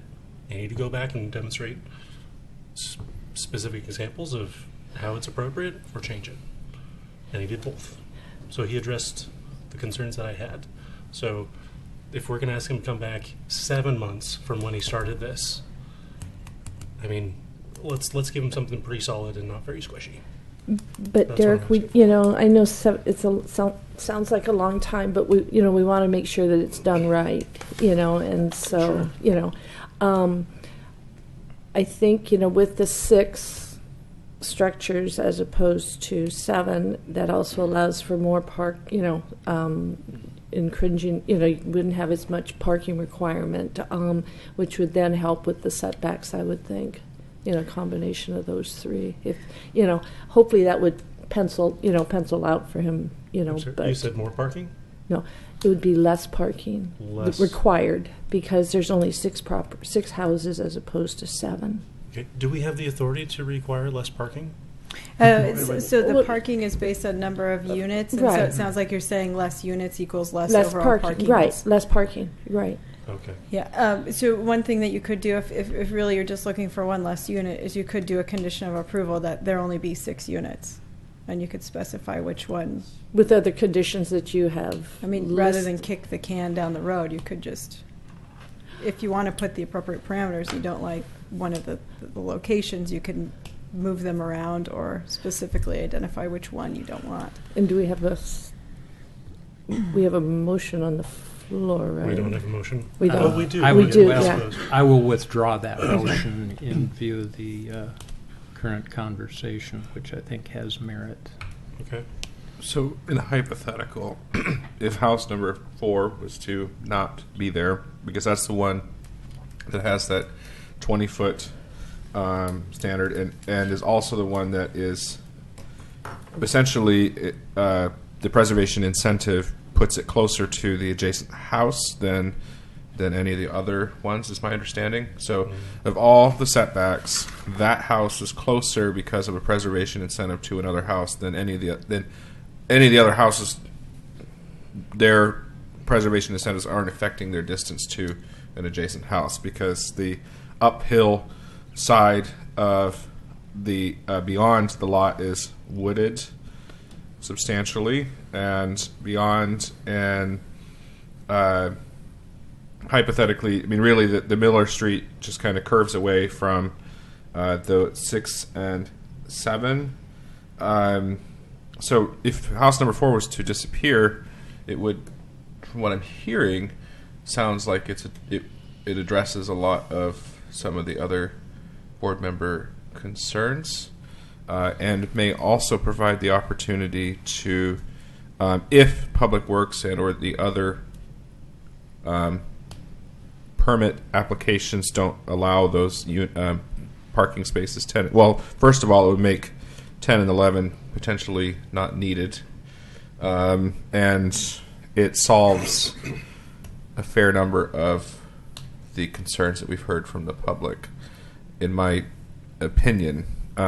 So if we want to be clear, we could say we're not willing to budge on the preservation incentives for house number 4. Clear? My comment on that would, if we basically tell him to, or suggest to him that we have 6 structures, you know, that would give him more room to move, you know, but specifically trying to have less preservation and using less preservation incentives, primarily around 4. But it would, you know, by getting rid of 1, it would give him more room to move things around. I would be inclined to say, instead of saying remove house number 4 because we're not willing to allow that preservation incentive, I would say that we're not willing to allow that preservation incentive and leave the decision up to the applicant to decide Where to put it. what he's going to do with respect to that setback constraint. And it might mean the house disappears. It might mean that he does something else. So the preservation incentive, we would be removing the preservation incentive for a setback from the Cassidy. Cassidy House's rear lot line. if that's what that lot line is called, because I know. It's like, Yeah. Actually- which one is Is what? that not their rear lot? It should be 100 by 100s, right? It is 100 by 100. So yeah, it's you could just say you could put a condition of approval that says rather than how number 2 specifies no setbacks, we could word it so that you don't allow any preservation incentives for the property line adjacent to the Cassidy house. That's a good. Okay. That's good. But it would still be allowed across the alley from the Cassidy house. Mhm. Right, It's because not there's an adjacent. alley. Because it's not alley. adjacent to. Mhm. Okay. All right.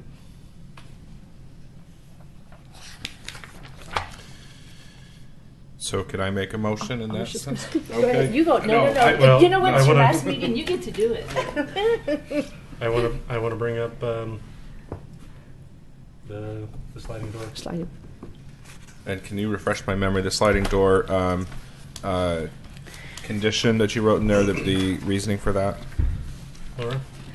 So it's condition of approval for house 4, condition B.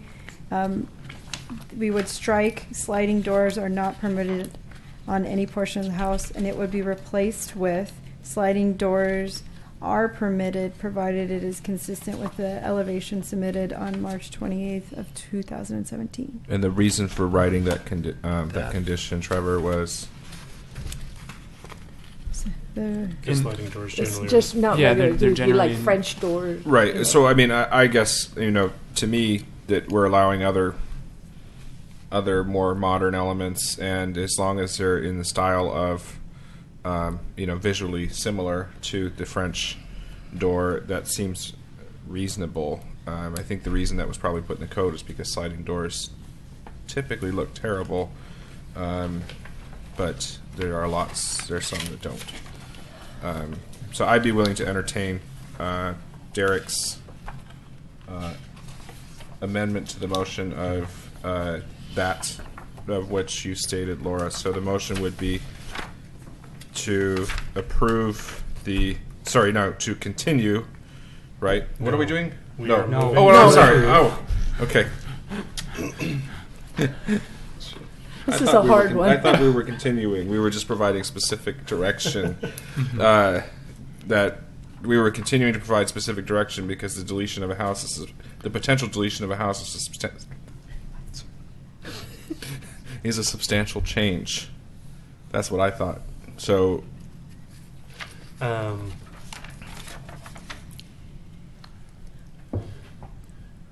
that's a viable argument. Or you could just remove it, and then it would have no discretion. It would look the exact same without that lot or house. Yeah. I would also like to address what I call the ski chalet, even though it's that upper level of that one facade. I think it's on house 4. It's on On houses house 5, 6, five. and 7 are non-rectangular windows on the second floor that I also feel Right. uncomfortable with. Right. Yes. So a straightforward way to address this, I think, would be to invite the applicant back up to request an extension to then therefore have us make a motion of continuance to address the I think the conditions more specifically, but then also and most specifically perhaps the condition of the preservation incentives and sort of the discussion that we just had. So that would be the right way to move forward, right? Yep. If there was going to be a continue. That's what we need to do. Yes. So he may not even want to apply for an extension with that understanding of a continuance. So I Yes. think it's Correct. worth asking him. And you would just open up the record for that limited purpose, and then you could just identify that there will be time for the applicant to amend the application, and you can just sort of leave it at that, and then you can see what comes back in May, if that's your option. Or you can just add a condition that says remove house 4, and then you know what it looks like because it looks the same minus number 4.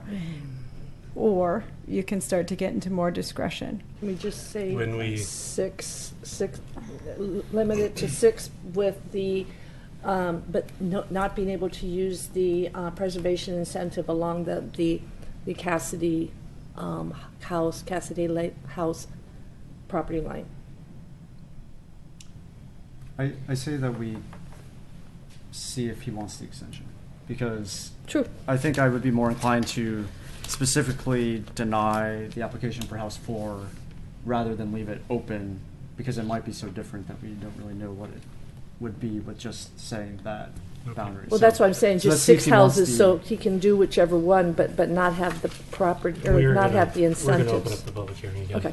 Do we need to invite additional testimony? You can open up the hearing for a limited purpose. Okay. We are going to open up the hearing for a discussion of continuance. Or request for an extension. Yeah. For a To request of speak for the extension. applicant. So would the applicant come back up?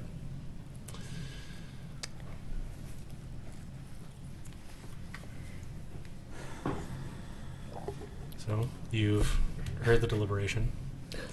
Are you interested in requesting continuance? Yes. Okay.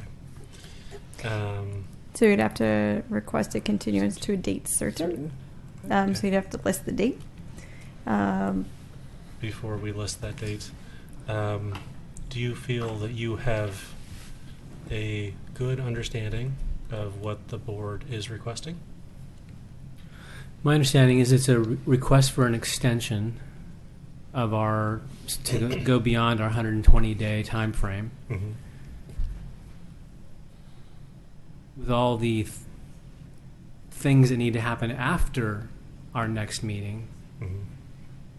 we're really talking about going 60 days beyond. So we're talking about a total of 180 days in total. Is that correct? Approximately? We'll set that time, but yeah, we're talking about an additional 2 months essentially. Right, right. Um, So that's, I understand. okay. Do you understand what clarity the board is requesting? What specific items the board is requesting clarity on? Truthfully, not entirely, no. Okay. I don't think I have a clear understanding of where we're going yet. Okay. I've been listening the entire time, and I'm not sure that I have a clear understanding on what we're looking for at this point. Okay. But we would make that clarity in our motion for a continuance. Right. Yeah, but I think it would be good to have a discussion with him as to, so that, he That's- has any. That's exactly what we're getting at. Yeah. Thank you, Claire. It just wasn't clear from Laura. I guess you won't let us go into territory where we can't go, right? She'll speak this, up. This was specifically reopening the hearing to see if the applicant wanted to apply for an extension. I'm just not familiar with the process in terms of how much Sure. other conversation. Whatever we talk about, everyone in the room can talk about it. So that's what we open it up for.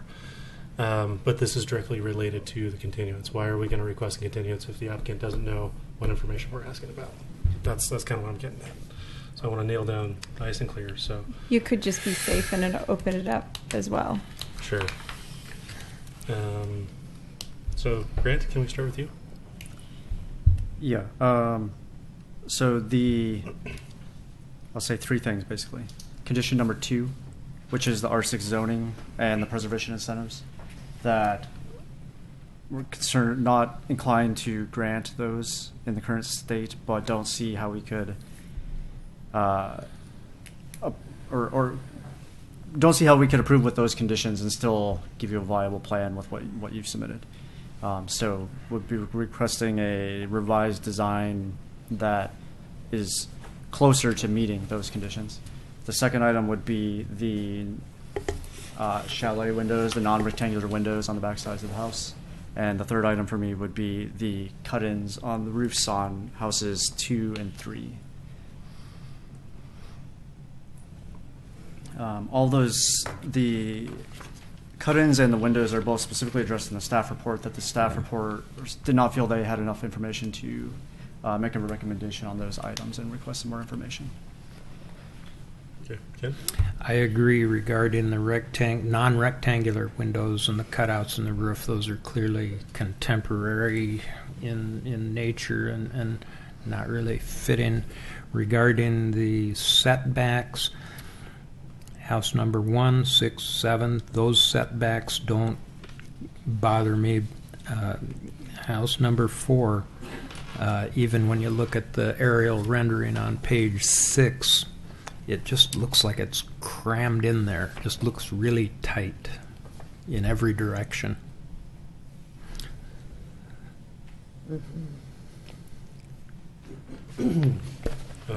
Is there any additional clarity that you're requesting? No. Okay. I feel you've addressed my questions. I will take a moment to point out that this chair will be vacated after this evening. We'll be looking for a replacement there. And mine, when is my last meeting? Will I be here for this? This continuous will happen on my last meeting, is that right? Yeah. Your last meeting is May, so it would be your very last. It'll be my very last meeting. Okay. John? I thought it made. I have less reservations than the other board members. Some of the other board members with respect to the styling. I don't know what. That obviously this has been through a lot of comments and he's come back several times with respect to the design, and I would be less inclined to push back any further on the design choices. But that being said, after this meeting, this is not something that I will be weighing in on. So that is my opinions in that sense are moot.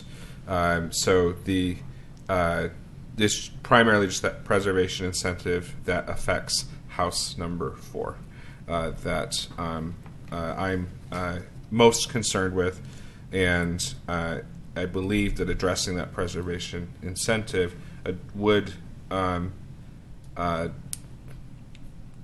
don't seek the preservation incentive that is affecting house number 4 with respect to the setback from the sorry, the name of the house. Cassidy.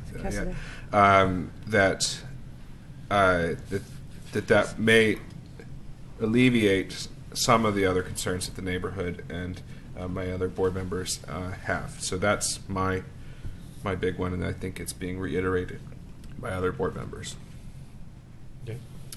And mine would just be, the density, getting it down to six structures, and I would support the what Grant said, as far as the windows, the non rectangular windows being addressed. Okay. I have heard comments this evening on both sides that someone would like more parking on site and someone would like less parking on site. I would like. Well, if you have one less house, you're not required. The requirement goes down, but he can still provide more because he has more space in which to put Oh. more parking. Which would keep it Which off would the then street. relieve the congestion on the streets. True, But That would be my choice. If but it I would had give to him choose more. one It or would the give other. him more leeway, So to. he has leeway to retain or increase parking. Yeah. Okay. John? so just to be clear, it sounds like we have diverging interpretations as to what the preservation incentive off of the Cassidy house would do to the site. We can all sit up here and guess how the applicant might choose to address that, but I don't think that that's appropriate. We have some other board members that are saying reduce the house. So I guess the question is, the other board members, if we put the 20-foot setback back in, are we okay with the applicant coming back with a 7-house configuration? Because we can sit here and enumerate. Sorry, I'm just on a roll tonight with my words. We can suppose what the ultimate solution is going to be, or are we saying 6 dwellings?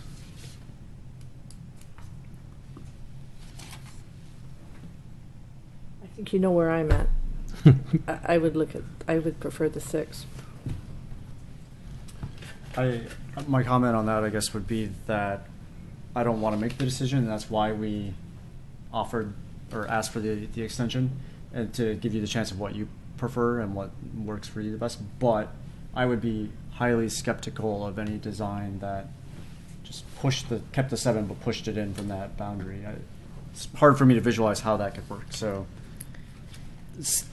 getting rid of House 4 seems like the most obvious choice, but I don't want to say that that's the only possible.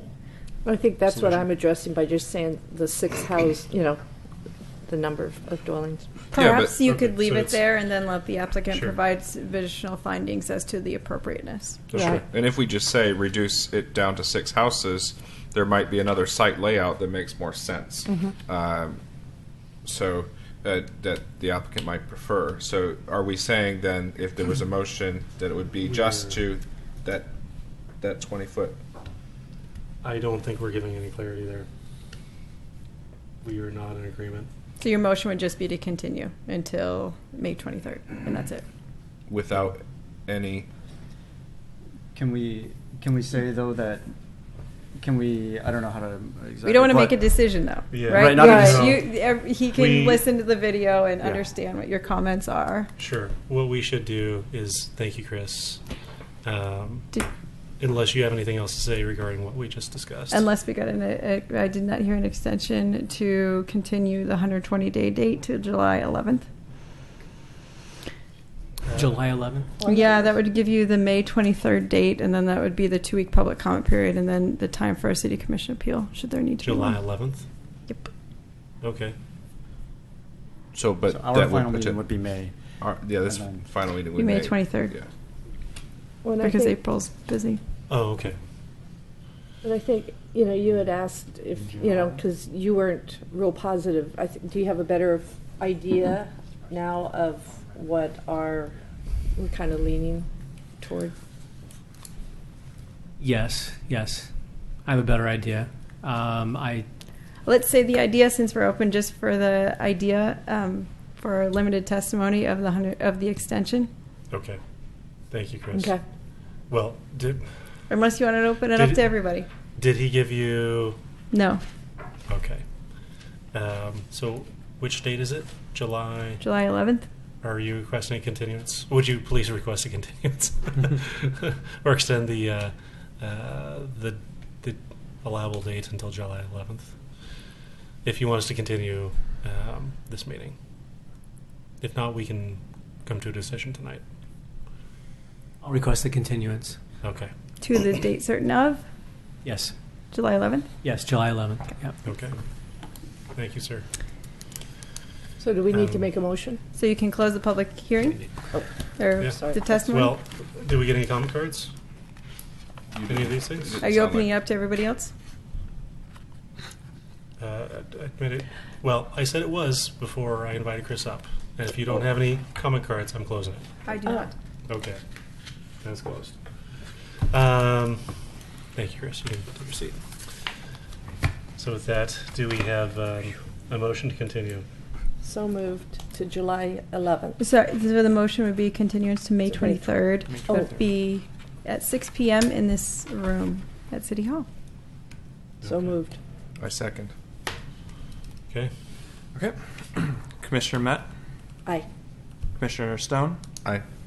Commissioner Basinger, Aye. Commissioner Blythe, Aye.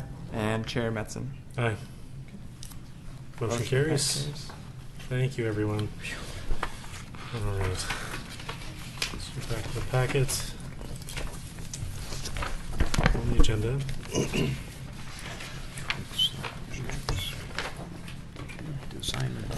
All right. Item 3B on the agenda, PC 17 036 design advice for a new single-family home with an attached garage in the Kaniema neighborhood. Trevor, I'll turn it over to you. So this is pretty straightforward. This is. Oh, I don't know why it's doing this. It's a strange point of view. Okay. This is a new single-family home in the Kaniema neighborhood. This would be at the corner of Ganong and 4th Avenue. It's one of the old Wilson lots. The applicant is here tonight, and I believe would like to make just a brief presentation and ask for design advice. Okay. Just a note to the commission that design advice is non-binding, and we haven't received the findings or justification for anything that's proposed in this design. Okay. Thank you very much. I'll invite the applicant up.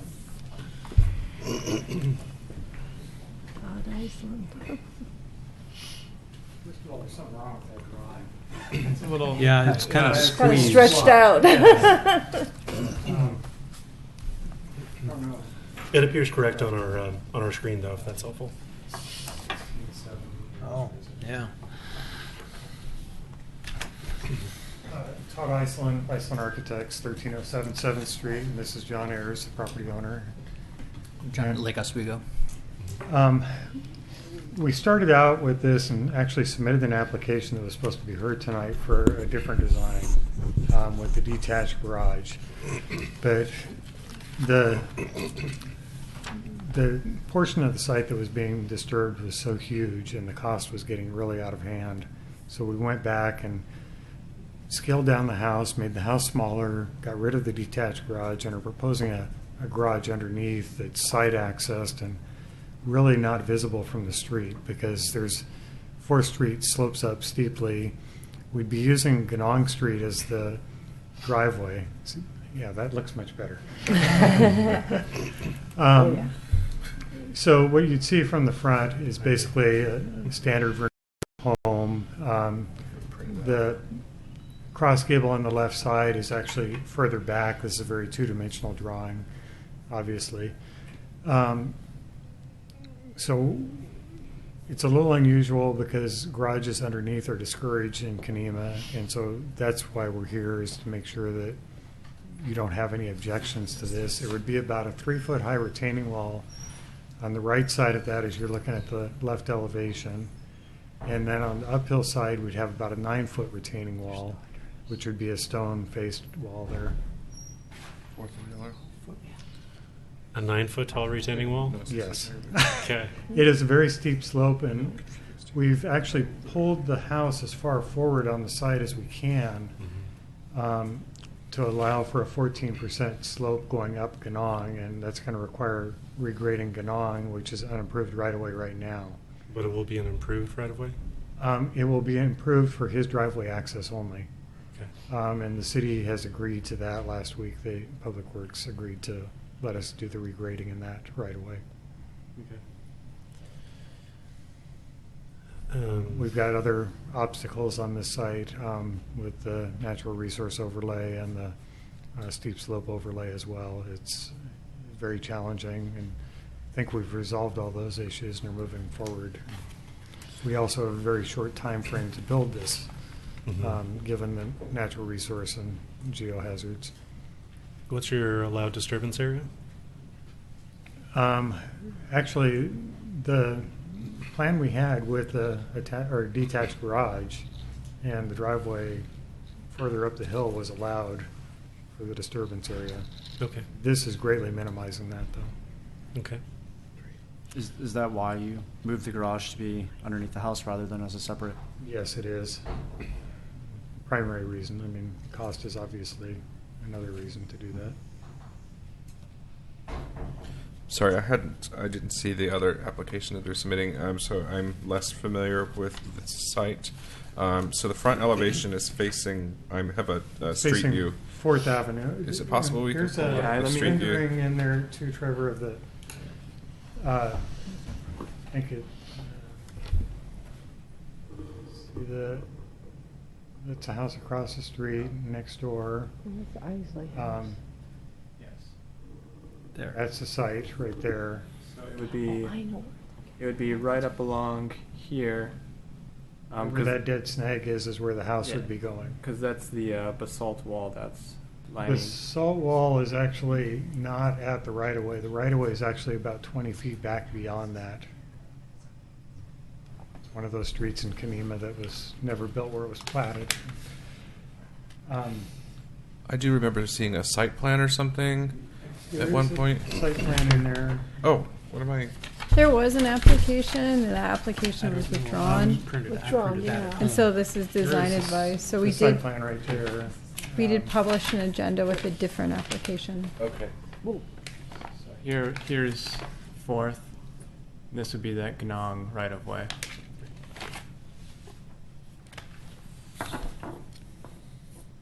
This is not fully developed yet because we wanted to come before you because the garage underneath was a.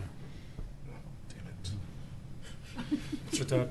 Now, there is a rendering in that folder too of the previous one with the. It's one of the JPEG files. No, it's actually the 1670 up at the top there. Okay, there was a rendering with the garage, and we've eliminated that cross gable on the left side there on the house as well.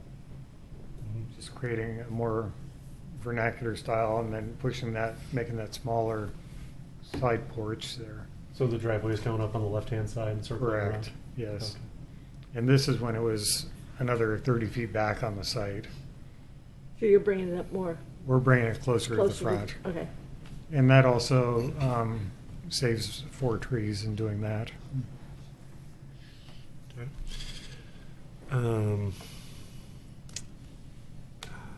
Why?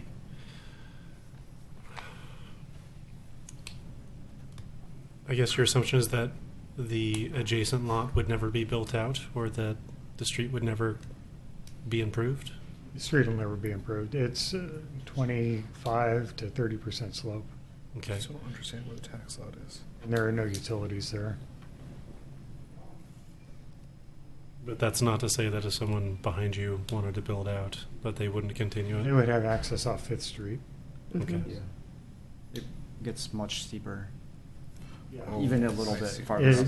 It goes to 40% once Yeah. you get beyond John's lot. Jeez. That's pretty Yeah. similar to the adjacent, I don't know the name of the street, but the one that accesses my home is the same where it was, the driveway's extended halfway up, but then there's just a pedestrian trail up to Fifth Avenue for the Okay. second portion, because it gets much steeper. Okay.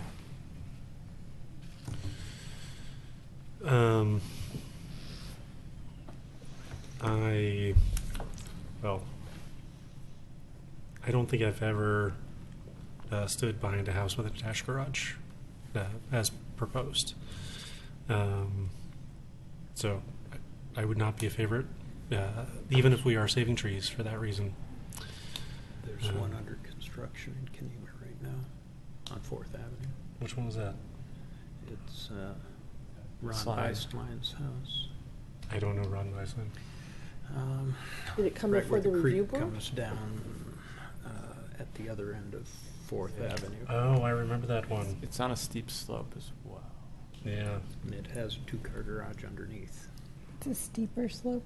Yeah, it may even be a sleeper slope. And this Remember that one? will not really be visible from the right-of-way. Yeah. It is bermed up on the downhill side as well as the uphill side.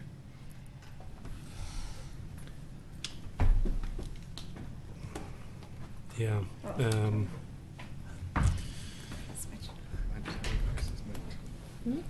Your design advice is moot. But you could still I give think it. that Well, but- the Yeah.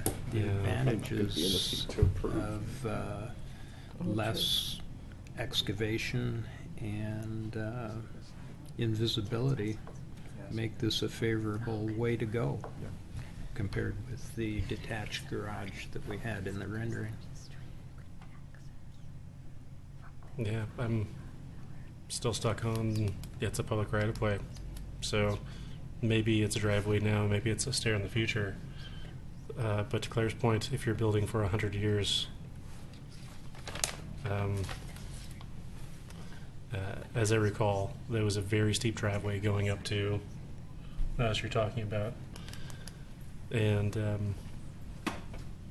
I despised the garage. And I still do now. But that, still, I'm just one vote. And I'm not in favor of an attached garage here. But I'm just one vote. Based on So there's been previous applications for this site, and based on the public testimony on that, it seems like this might be a preferred alternative to having the detached garage for the other, I guess, stakeholders that have submitted comments previously. I don't know. Is there preference, but from the public right of way, does it stick closer to the historic guidelines? I don't think it does. I don't know.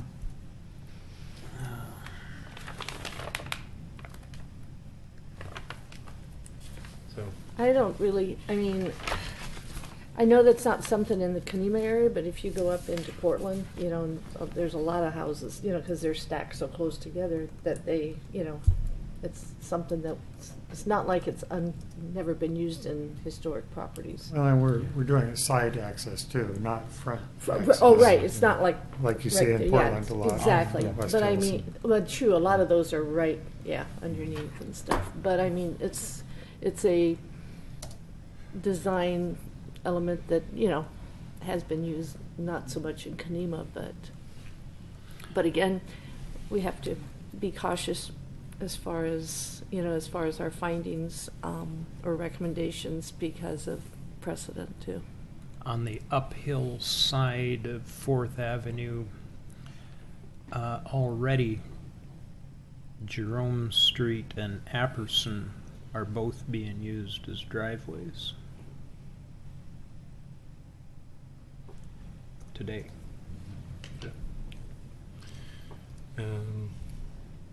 Thoughts on the rest of it? Todd, you're a good architect. The rest of this all fits really well with the neighborhood. I think you hit a home run with the rest of the house. Yeah. I'm just not taking the garage. Yeah, I liked it as well. The one comment that I had maybe was, and it depended on the site plan, was that there didn't appear to be any pedestrian access straight up to the front door from 4th Avenue rather than You know, via Gannon. We talked about that, and it's really, we've got that historic rockery wall, Mm-hmm. and you'd have to dismantle part of that to create an access coming straight up, and Right. it would also mean, I think we figured 28 or 29 stairs coming up. Mm-hmm. So guests are going to use the driveway.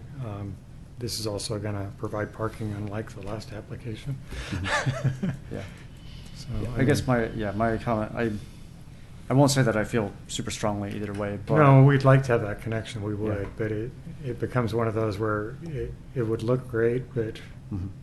well, it's really never going to be used. There's an enormous elevation difference between the surface of 4th Sure. up to that porch. It's There's 8 real. feet of rise before you get to his property line, Mhm. and then it goes up. So It'll discourage door-to-door sales. it really does. Better than a big dog. Yeah, and I understand steep slopes.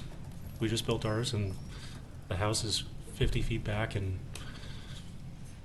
38 feet above the street. So it's difficult. Can be managed. It kind of looks like you have 3 full stories here, but you did a solid job here screening the front porch. Well, below the front porch. we actually, our second story's got a low ceiling and vaulted ceiling inside. Okay. So we're not actually at 2 full stories inside. Okay. So it is the 1.5 stories with a basement. It really is 1.5 with a basement. Okay. Yeah. I don't have any other comments. Do you have any other questions for us, though? I think the garage was a big concern. Okay. All right. Thank you you. very much. Thanks. Nice seeing you again, Todd. You It's been too. a while. It's been a long time. A long time.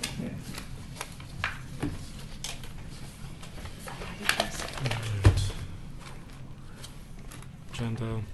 Okay. All right. On to PC 17037. So we have a Willamette Falls Legacy Project presentation from Christina. Okay. And Yay. Welcome back, Christina. Yeah. Old home week. You know, because I don't think you here. Todd, say hi to Jessica. You might have to help me find. I have 1,000 things open.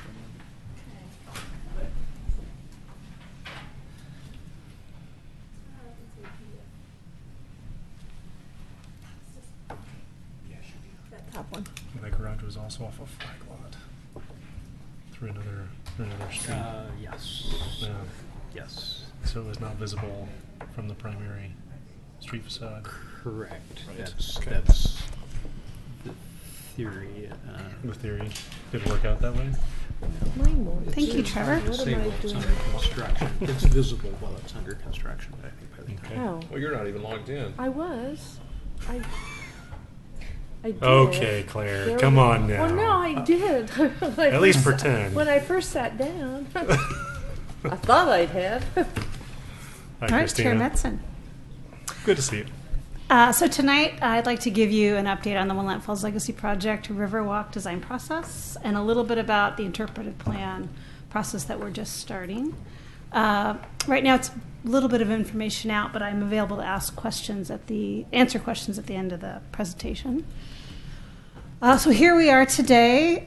We've done a lot of work in the last year. We've had 3 public events on the First City Festival. We looked at design alternatives, and as with many parts of this project, we've had just an extraordinary amount of public engagement. It always really makes me very excited to see how not only people in Oregon City, but all over the region are really interested in this project and really are championing the success. Where we are today, you'll see here, it's a little bit, it actually is a little bit before our preferred design event, which is June 3rd at OMSI, and there'll be a slide at the end. It's a nice afternoon event, kind of open house. We'll be able to see the preferred design as well as hang out in a nice OMSI patio and hopefully have nice weather in June. We can only hope. It's during Rose Festival. Yeah, though. during Rose So- Festival. And then go to the Starlight Parade afterwards. The project calendar also shows a little bit about the first phase. So as you recall, this project is looking at the conceptual plan for the full Riverwalk, as well as looking at where and how big phase 1 will be. And we're really looking at phase 1 construction starting in next summer, 2018, and most likely that first summer will be site preparations. So a little couple of great photos of the property. There's a lot of buildings on the site. There's 55 buildings, 500,000 square feet. 15 buildings are potentially eligible on the National Register. Some are on the private property, and some are in the potential Riverwalk design area. This is a picture of the inside of number 3 paper machine warehouse. There's actually on this block about 7 buildings, all kind of interstitched together. This is looking north on the site to the Arch Bridge, and this photo shows an example of some of the many kind of industrial remnants that may be removed for habitat restoration or may be used as base platforms for the Riverwalk, depending on its location and its historic importance. This shows the barge hookup area, which we'll be able to see on the plans. This is from the site looking south at West Lynn. Of course, this is a great one showing, we do know that the site floods. So we have actually markings in some of the buildings looking at the 54 flood, the 64 flood, and the 96 flood. So kind of everything the design team is looking at is not only are we designing to understand the flood, but we are flood resilient. So when that inevitable next flood happens, it'll flood through the Riverwalk, and the next week we can clean up the small amounts of things that were affected, and for the most part the Riverwalk needs to be able to continue to exist. This is the inside of the Oregon City Woolen Mill Foundation, one of the 5 buildings that are, and this structure that are identified for retention as part of the Vision and Master Plan that went through in 2014. This is the area under Block 4. We call it the most complicated block in the Vision and Master Plan. Actually, there's a big red X box where it was such a complicated block between the owner and the project partners that we weren't quite ready to finalize what area was open space and what area was available for new construction. And so we are continuing that research because it is so complicated and next to the dam. And this shows just an example. These pillars go down to one of the tail races that access the site. This is the outfall of the Oregon City Woolen Mill. And I'll show you some of the drawings. There is an opportunity to potentially take out fill that would be right behind me, where I take if I was the photographer, and be able to daylight this really almost into a stormwater a stream that would go into the Willamette to allow some habitat restoration up into the site. This is inside number 3 paper machine today. This is on the PGE Dam, looking at the direct drive generators as part of the previous buildings that were on the site that were washed away as part of the 1964 flood. This is the sulfite sphere, the Horton sphere, one of the, I think, 6 elements that are required for retention on the site, like the boilers and the digesters, to make sure that the site is not so cleaned up that it loses its kind of this industrial identity. And this is the look. This is what you see out on the very edge of the Holly platform at the very end of the Riverwalk at the end of the PGE Dam. So this is kind of where, whenever we have anybody that's, not quite sure what we're doing or what's going on out here, and we take them out on the site, and they like it, and then we get them out here and we sell them on it. Because once you get out to this area and you kind of feel the mist on your face, you know that this is an Oregon treasure that not only Oregon City residents, but Metro residents and state residents become more and more committed to making sure it can happen.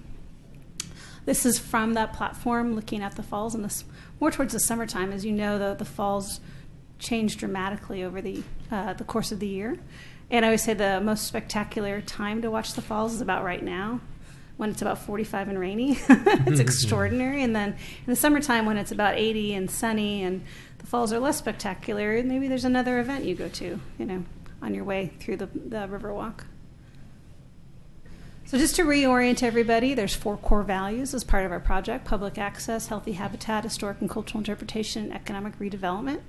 The framework plan you see below is what was approved by the Planning Commission in 2014 when the site was rezoned. The area in yellow are redevelopment blocks. The street grid was brought back. The area in light yellow is in the flood overlay district, so there's some opportunity for economic redevelopment, but there also might be some opportunity for public space. It's still kind of can kind of be either of them. And you'll see there block 4, the most complicated area of the site, still hashed out as a special development area or open space area. Right now, legally, the Riverwalk exists as an orange line on the map. So really, at the end of the day, with this process that started about a year ago, is to how to continue the design process and turn it from a line on a map to a concept of the full extent of the Riverwalk, and then move forward to phase 1 construction.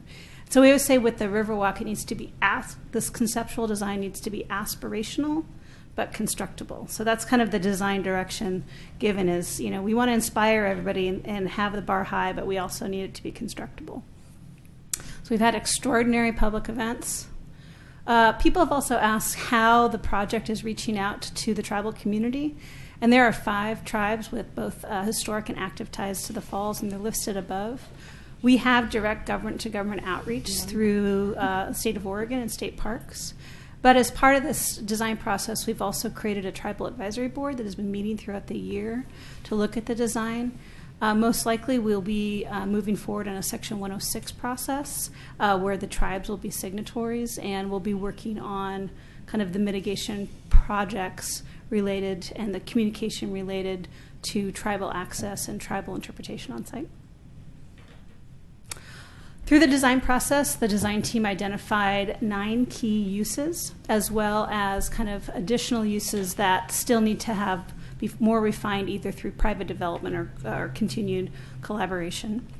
You can see them above: falls viewing access, river access activities, collective gathering spaces, habitat restoration and natural history interpretation, honor Native American presence, past, present, future, recognizing PGE dam operations and their needs, pathways, walkways, and biking trails, historic reuse and cultural interpretation, and then also unprogrammed space to make sure there's a way to have places where you can just be or watch habitat or acknowledge kind of the softer part of the site, well, which is very basalty, but kind of the non kind of urban spaces. People also said they very much want waterside dining and would really appreciate the inclusion of educational or civic institutions, which is kind of more related to continuing the partnership with private development.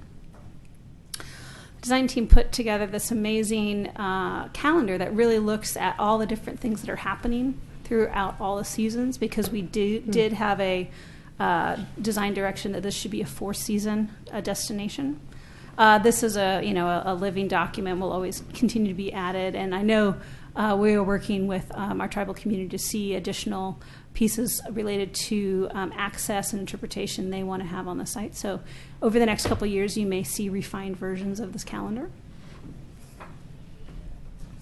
So starting in November, the public looked at design alternatives on the site. We had a meeting at Clackamas Community College, as well as kind of little mini charrettes, so people could kind of do and play through different scenarios. And of that, we also had an online survey. And so out of that information, as well as community conversations we were having throughout the winter, we provided the design team additional information. At that time, we've also started our technical investigations along with our permitting requirements. So I like to see it as a design process as very much funneling public engagement, technical considerations, color of money considerations of how this Riverwalk Phase 1 is being funded, permit requirements and such. The design team's taking all that in through the winter and spring. We just recently completed a check-in with the design community, with the design team. I hope hopefully many of you took this survey. It had some background videos which kind of explained what the public kind of feedbacks were over the winter. And yeah, the design team survey just closed, but we will be having those videos back up online, I think within a couple of weeks. And you can watch those again if you had not watched those in the survey. And just for the Historic Review Board, one of the questions we were really wrestling with, which was available as question 1 on the survey, was what do you do when you have 2 historic elements that are right on top of each other, and one may need to be removed to show the other. And so one question related to the Oregon City Flour Mill Foundation and Number 3 Paper Machine. And Number 3 Paper Machine was listed as potentially eligible on the National Register. But below it, kind of hidden under kind of in the sub-basement, are the original basalt foundations of the 1860 flour mill. So one option was to build the Riverwalk around it and not touch that building. That's the framework plan kind of has a loose line near the area, but the framework plan was not at that level of detail. So you could build a Riverwalk path around it. You could let private development rehab that lot, and as part of the conditions of approval of the master plan, the flour mill foundation would need to remain, but there could be a new construction or a rehabbed on top of it, and maybe you might only be able to see it through an odd place, or maybe even just internal access to the building. Or do you take out the Number 3 Paper Machine building and expose the flour mill foundation and integrate it into the Riverwalk? And so there was kind of some design questions about, of those options, what do you see as an appropriate move forward, and what are your design considerations for that? So we went out to the public and asked that question. I just received notice that our public outreach sub-consultant is just calculating those answers to those questions, and those should be available online in the next week or 2 as well. And there was also some questions related to habitat signage, how much signage is too much signage, and then there was also some materiality questions in those check-in surveys. So this just real briefly, what you're seeing is coming from the November Design Alternatives event. So it looks at, we're right here at the bend in 99E at the farthest north of the property. I'm really looking at the opportunity for explorer trails as well as a primary access. The second kind of we call the yard area. This is the area that's been filled in over time by the pipe chase, which is really in this part a retaining wall. So one opportunity is, can you take out the fill from the late 60s and reopen this mill race and bring habitat and habitat restoration and kind of a slower water area for salmon and lamprey to rest before they go up the falls, as well as more of a traditional urban kind of plaza. Oops. As you can see, this actually shows what the historic shoreline was in this area. The pipe chase, so if this is the woolen mill, this is the Pullery Building Carpentry Shop. That's 3rd right there. Mill O, which you kind of see on the property, hasn't been built yet. And then you can kind of see what the historic shoreline is. So it's how do you open this back up again? And that's where the wall is now? Oh, you were just showing that. Sorry. Oh, this is that outfall Okay. from the woolen mill. Yep. Yeah. And the Oregon City flour mill would actually be right there on the other side of 3rd if we had that was in the photo. So this is what I'm on a boat kind of looking back at Mill H and the boiler plant, and then this is the kind of part of the pipe chase that's the retaining wall. And there's a lot of structures in this area. The boiler plant is listed as potentially eligible. It was built just after the war. Actually, and the boilers that are in this plant were taken off of ships in Swan Island after the war, Navy ships, when the site wanted to have a consolidated boiler plant. So there's kind of Navy big boilers there. So, and those have been identified for retention. So there's the boilers themselves, not necessarily the building. So kind of what do you do with this whole mess of area right here? What areas do you remove? What areas do you keep? And how do you get ADA access kind of up to this Mill H area? This shows the PG Dam area. This PG Dam is kind of this backward 7. The clarifier, which was a giant clarifier that took effluent and stormwater every day, had a big cleaning arm and then sent it over to West Lynn, is actually on the private property. The PGE dam kind of runs this way. But this little kind of outcropping is on Falls Legacy property as part of the Riverwalk easement, as well as the Falls Overlook area. So this is a picture of that. This is PG Dam, clarifier.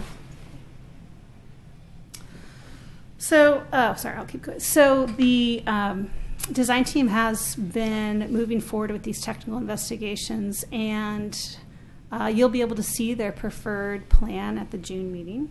But the other thing the design team is working on, I wanted to give a brief presentation on, is the interpretive plan and the interpretive framework. Because being able to tell the cultural and historic stories of the site and being able to tell kind of all the complex stories of the site is one of the goals of cultural and historic interpretation. It's not just historic preservation. And so Mayor Reed, who is part of the design team, is looking at the interpretive framework, which will help kind of, as each phase comes in, and will give direction on how to tell the stories of the site and how to interpret the Riverwalk as it moves forward. So some of the things that we've been working on is we have our core values. MIG, which is a local consulting firm, has been working with Oregon City on our cultural landscape report. So I like to think of that as a really academic context statement for the site. And we are currently under review with those 5 tribes, and we hope to have that document available in late May, as well as the State Historic Preservation Office and their building eligibility. And I mentioned those 15 buildings. We've had community outreach through our Pints from the Past. We've done some interpretive worksheets with our historic partners, as well as we just had an initial interpretive plan meeting last month. So some of the things we're looking at is the interpretive approaches and take-home messages and site assets, and those will be moving forward to an interpretive framework, which will be available this summer. We've been hearing a lot from people about what they think is the important themes to tell on the site, both kind of the ephemeral parts about the feel of the falls. There was a great resource that I like. I often think about the dichotomy of the power of the falls as both creative and destructive, which I thought was really interesting, as well as people often think about 19th century and kind of the paper mill story, but there's a very important Oregon environmental legacy with this site. Tom McCall's Pollution in Paradise documentary of the early 60s identified Willamette Falls as one of the prime polluters of the Willamette River, and within 10 years you had the Blue Heron site putting together their clarifier and putting together kind of their plan to reduce effluence on the Willamette, to the point where when Governor McCall was the governor, he gave Publisher's Paper a Cleaning Up Pollution Award. So it was a just interesting piece of the Oregon's environmental story. So there's a lot of these these context stories that kind of go beyond what you think you know about the site. So this is a picture from October Pints from the Past, and Lori Matthews, our presenter from MIG. We've also done interpretive worksheets. These are some scans of some very detailed flyers that people did, and it's some great stuff. Wow. And we sent that on to the design team. We have the Tribal Advisory Board. So some of the approaches the design team is looking at and how they frame it, and I really like how they think about it, is kind of how you talk about themes for the site, kind of what we think of as traditional narration. How do we explain the rich histories without encumbering the site? I always say if we have 5,000 signs, we've done a bad job about how we tell the story on the site. Immersion, how can we engage with the past without saying a word? And then reintroduction, so what lost memories might reintroduce back to the site that may be gone today? Some examples about traditional narration. Down here you have kind of using signage based on industrial elements. This is an Eastlink Esplanade, which lays out the whole path of the Willamette River. And then this is in Italy, I guess, which I don't remember what that one's for. But an example is, the sulfite sphere is a great physical way to kind of tell the story of paper making on site. Then you have immersion. So I think Gasworks Park is a pretty example. You really get the sense of the industrialness, but there's not a lot of signage in Gasworks Park. As well as just traditional habitat immersion. So are there places on the Riverwalk where you don't really have a sign, but you can have a feel of what pre-European development, what the area looked like, and the basalt plants, and that immersion can tell just as much of a story as a sign. And then reintroduction. Up here is an amazing picture. This is actually pulp that was prepped before they had ability. I can't remember what, there was a specific reason, and this is in the early 20s, but that's as tall as a 2, 3, 4-story building. I mean, it's extraordinary, and definitely not OSHA rules to get up and down there from the workers. But just the scale and the massing of the site, how do we kind of bring back that feeling? And these are some examples of other projects. And the Domino Sugar Factory is an interesting one. This is a sugar artwork, actually, that talks about colonialization of the sugar trade. So it's like, how do you bring back art back into the site to talk about the complex themes of a place? So we are starting to look at take-home messages, and like many things, you think, well, there's so much more to the site than this. But as a good interpretive consultant will say, you got to start with your pyramid of what are those important take-home messages that people have. And then what people really love are those great personal stories. You hear that first-person narrative from our mill worker. You hear the story of a person just coming off the Oregon Trail and getting their donation of lamb clean. And those are great stories, but we have to put them in context with the theme. So people leave with the feeling of the story, but they understand the context of their story to the larger picture of the site. So these are just some examples. The other thing we're working with is our tribal communities. This is a very linear way of talking about the site. And one of the big comments we were receiving is to make sure that we do not do interpretation that shows tribes as encased in amber, like chapter 1 origin story, and then we moved on. I mean, tribes have history throughout every single one of these themes. In the 1870s, the Grand Round members were using their passbook to go back to fish at Willamette Falls. They still have an active ties to the falls today. And so another way to look at it is we don't have it linearly. So this is just another way to talk about the themes on the site so you don't have that linear kind of progression. We're also looking at site asset diagram, looking at all the different assets on the site and how, and this is from a couple months ago, so it's always continuously improved, but just to explain how to look at the sites and where are there better places to tell different parts of the story. This is just an example. There's different parts in the site.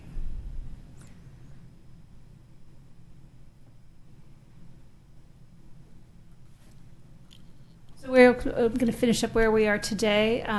We are finishing up the preferred design, which you'll see in June.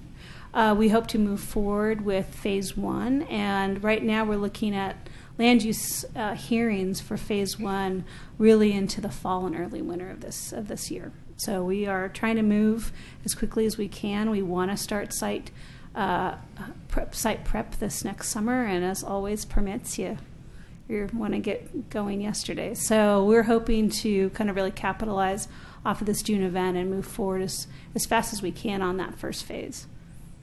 So save the date. If you don't have it on your calendar, it's that whole Saturday afternoon. It's open house style. I think right now it's about 1 to 5. So you can come on and bring your kids. I've heard there may be a cash bar, so you can sit out on the patio and be involved with the Friends group with Jonathan, who's a board member, who will be there, I know, actively looking for friend-raising and fundraising, as they call it, which I love that term. So I'm here for any questions if anybody has any questions. Any questions? I've seen it all already. So. I'm sure. Do you want to do the next one, Jonathan? That'd be great. Does the board have any involvement besides the potential individual designation of historic buildings? Yeah, right now with Oregon, state statute requires local consent for local designation. So it's really up to any future property owner if they want to designate. And on the public's end, depending on how the Riverwalk design is moving forward, which buildings really will move forward and be retained and potentially designated. Not all buildings that are potentially eligible, I can tell you, either public or private, will remain on site as, its context. So it's that. But right now there is no regulatory purview by the Historic Review Board, but I think it's important to keep you involved. You have a great lens on things, and one day you may be involved if one of these buildings do become locally designated. Very good. Well, thank you, Christina. Thank you. Thanks. I will say, I thought it was kind of a bummer that I saw in the last survey that the connection to Kenema was not going to be part of phase 1 at all. Yeah. Really ridiculous requirements. Yeah. Still being taped. Still being taped. I saw on the slides a couple of places that made reference to a 1961 flood. 64? I think it should have been 1861. That was the huge flood that wiped out Yes, yes. I'll check on the typo. There were 2 slides that said 1961 well, out of sequence. Right. Okay, I'll check because we know there's the 1964, 1954, 1920 something, and then we have the 1890 flood and the 1860 flood. The big one. You know, I put markers down on the trees at my place in the 1861. I had to get an extension ladder. Wow. That was a big flood. Yeah, that was the granddaddy. Yeah, that changed a lot, but it's still rebuilt. Okay. With that, we'll move May I request a small commercial? Okay. Thank you. It is historically relevant. Well, this is not historically relevant. I will tell you why it's historically relevant. So the Downtown Oregon City Association, in cooperation with the Chamber of Commerce, is having a Best of Oregon City promotion, so vote between April 1 and April 30th. But more specifically relevant to this group is there is Best Oregon City Landmark and Best Oregon City History or Story. So it is relevant. Nice, fairly relevant plug. I like it. Well, thank you all for letting me speak tonight. I know it's been a long meeting. Oh. Yours was a breath of fresh air. Yeah. It landed on a good note. Yeah. Communications? Yes. So on April 29th is Oregon City Enhancement Day. At Wesley Lynn Park. So save the date. I can read to you. When is it again? It's beautifying our community by tree shrub flower planting and spreading bark. Sorry, I can't talk. It's either. combining Arbor Day and Earth Day together to one really great day. That's it's awesome. A really good celebration because this is our 5th year as a Tree City USA, and we couldn't be prouder. And what date is that? April 29th at Wesley Lynn Park. Huh. Oh, And didn't know if you you're guys were not moving done it. then, April come on over to my 29th. house. Oh, I'm gonna be We in have more Frisco. trees and mulch to shrub, be in to San spread Francisco. and plants. It's going to be We can- awesome. Yeah, we can spread bark down a Yeah. hot place. Anything else? Yes. So and then in April, special meeting on Monday, April 24th. There'll be 2 public hearings, and then another meeting on Tuesday, April 25th, which will be our regular meeting. PW Ops is that day, and then an addition to an individually listed property. It's the Granger home. I know it's been through here a few times, so that one. The one that was Why does in it keep coming back? Kanema? They keep making changes. Park Place. Oh, the park. Okay. Okay. We'll have really good food. Yeah. Yes. And I For will the not 2 be days in here a for row? the next meeting. I'm going to be in San Francisco. So, Okay. sorry. So, So we you better guys be have here. to show up because Jonathan's not going to Yes. be. Yep. So for those who haven't heard, this is Jonathan's last meeting. So So thank you, Jonathan, for all your Yes. hard work. Yes. We're glad you were duped into coming and joining this board. You've done a great job with your architecture background. I've always enjoyed sitting beside you, and it's going to be sad to see you go. He'll be Onward and around. Upward to other things. Not going far. This is true. So- All right, we are adjourned. Woohoo! We're gonna miss you.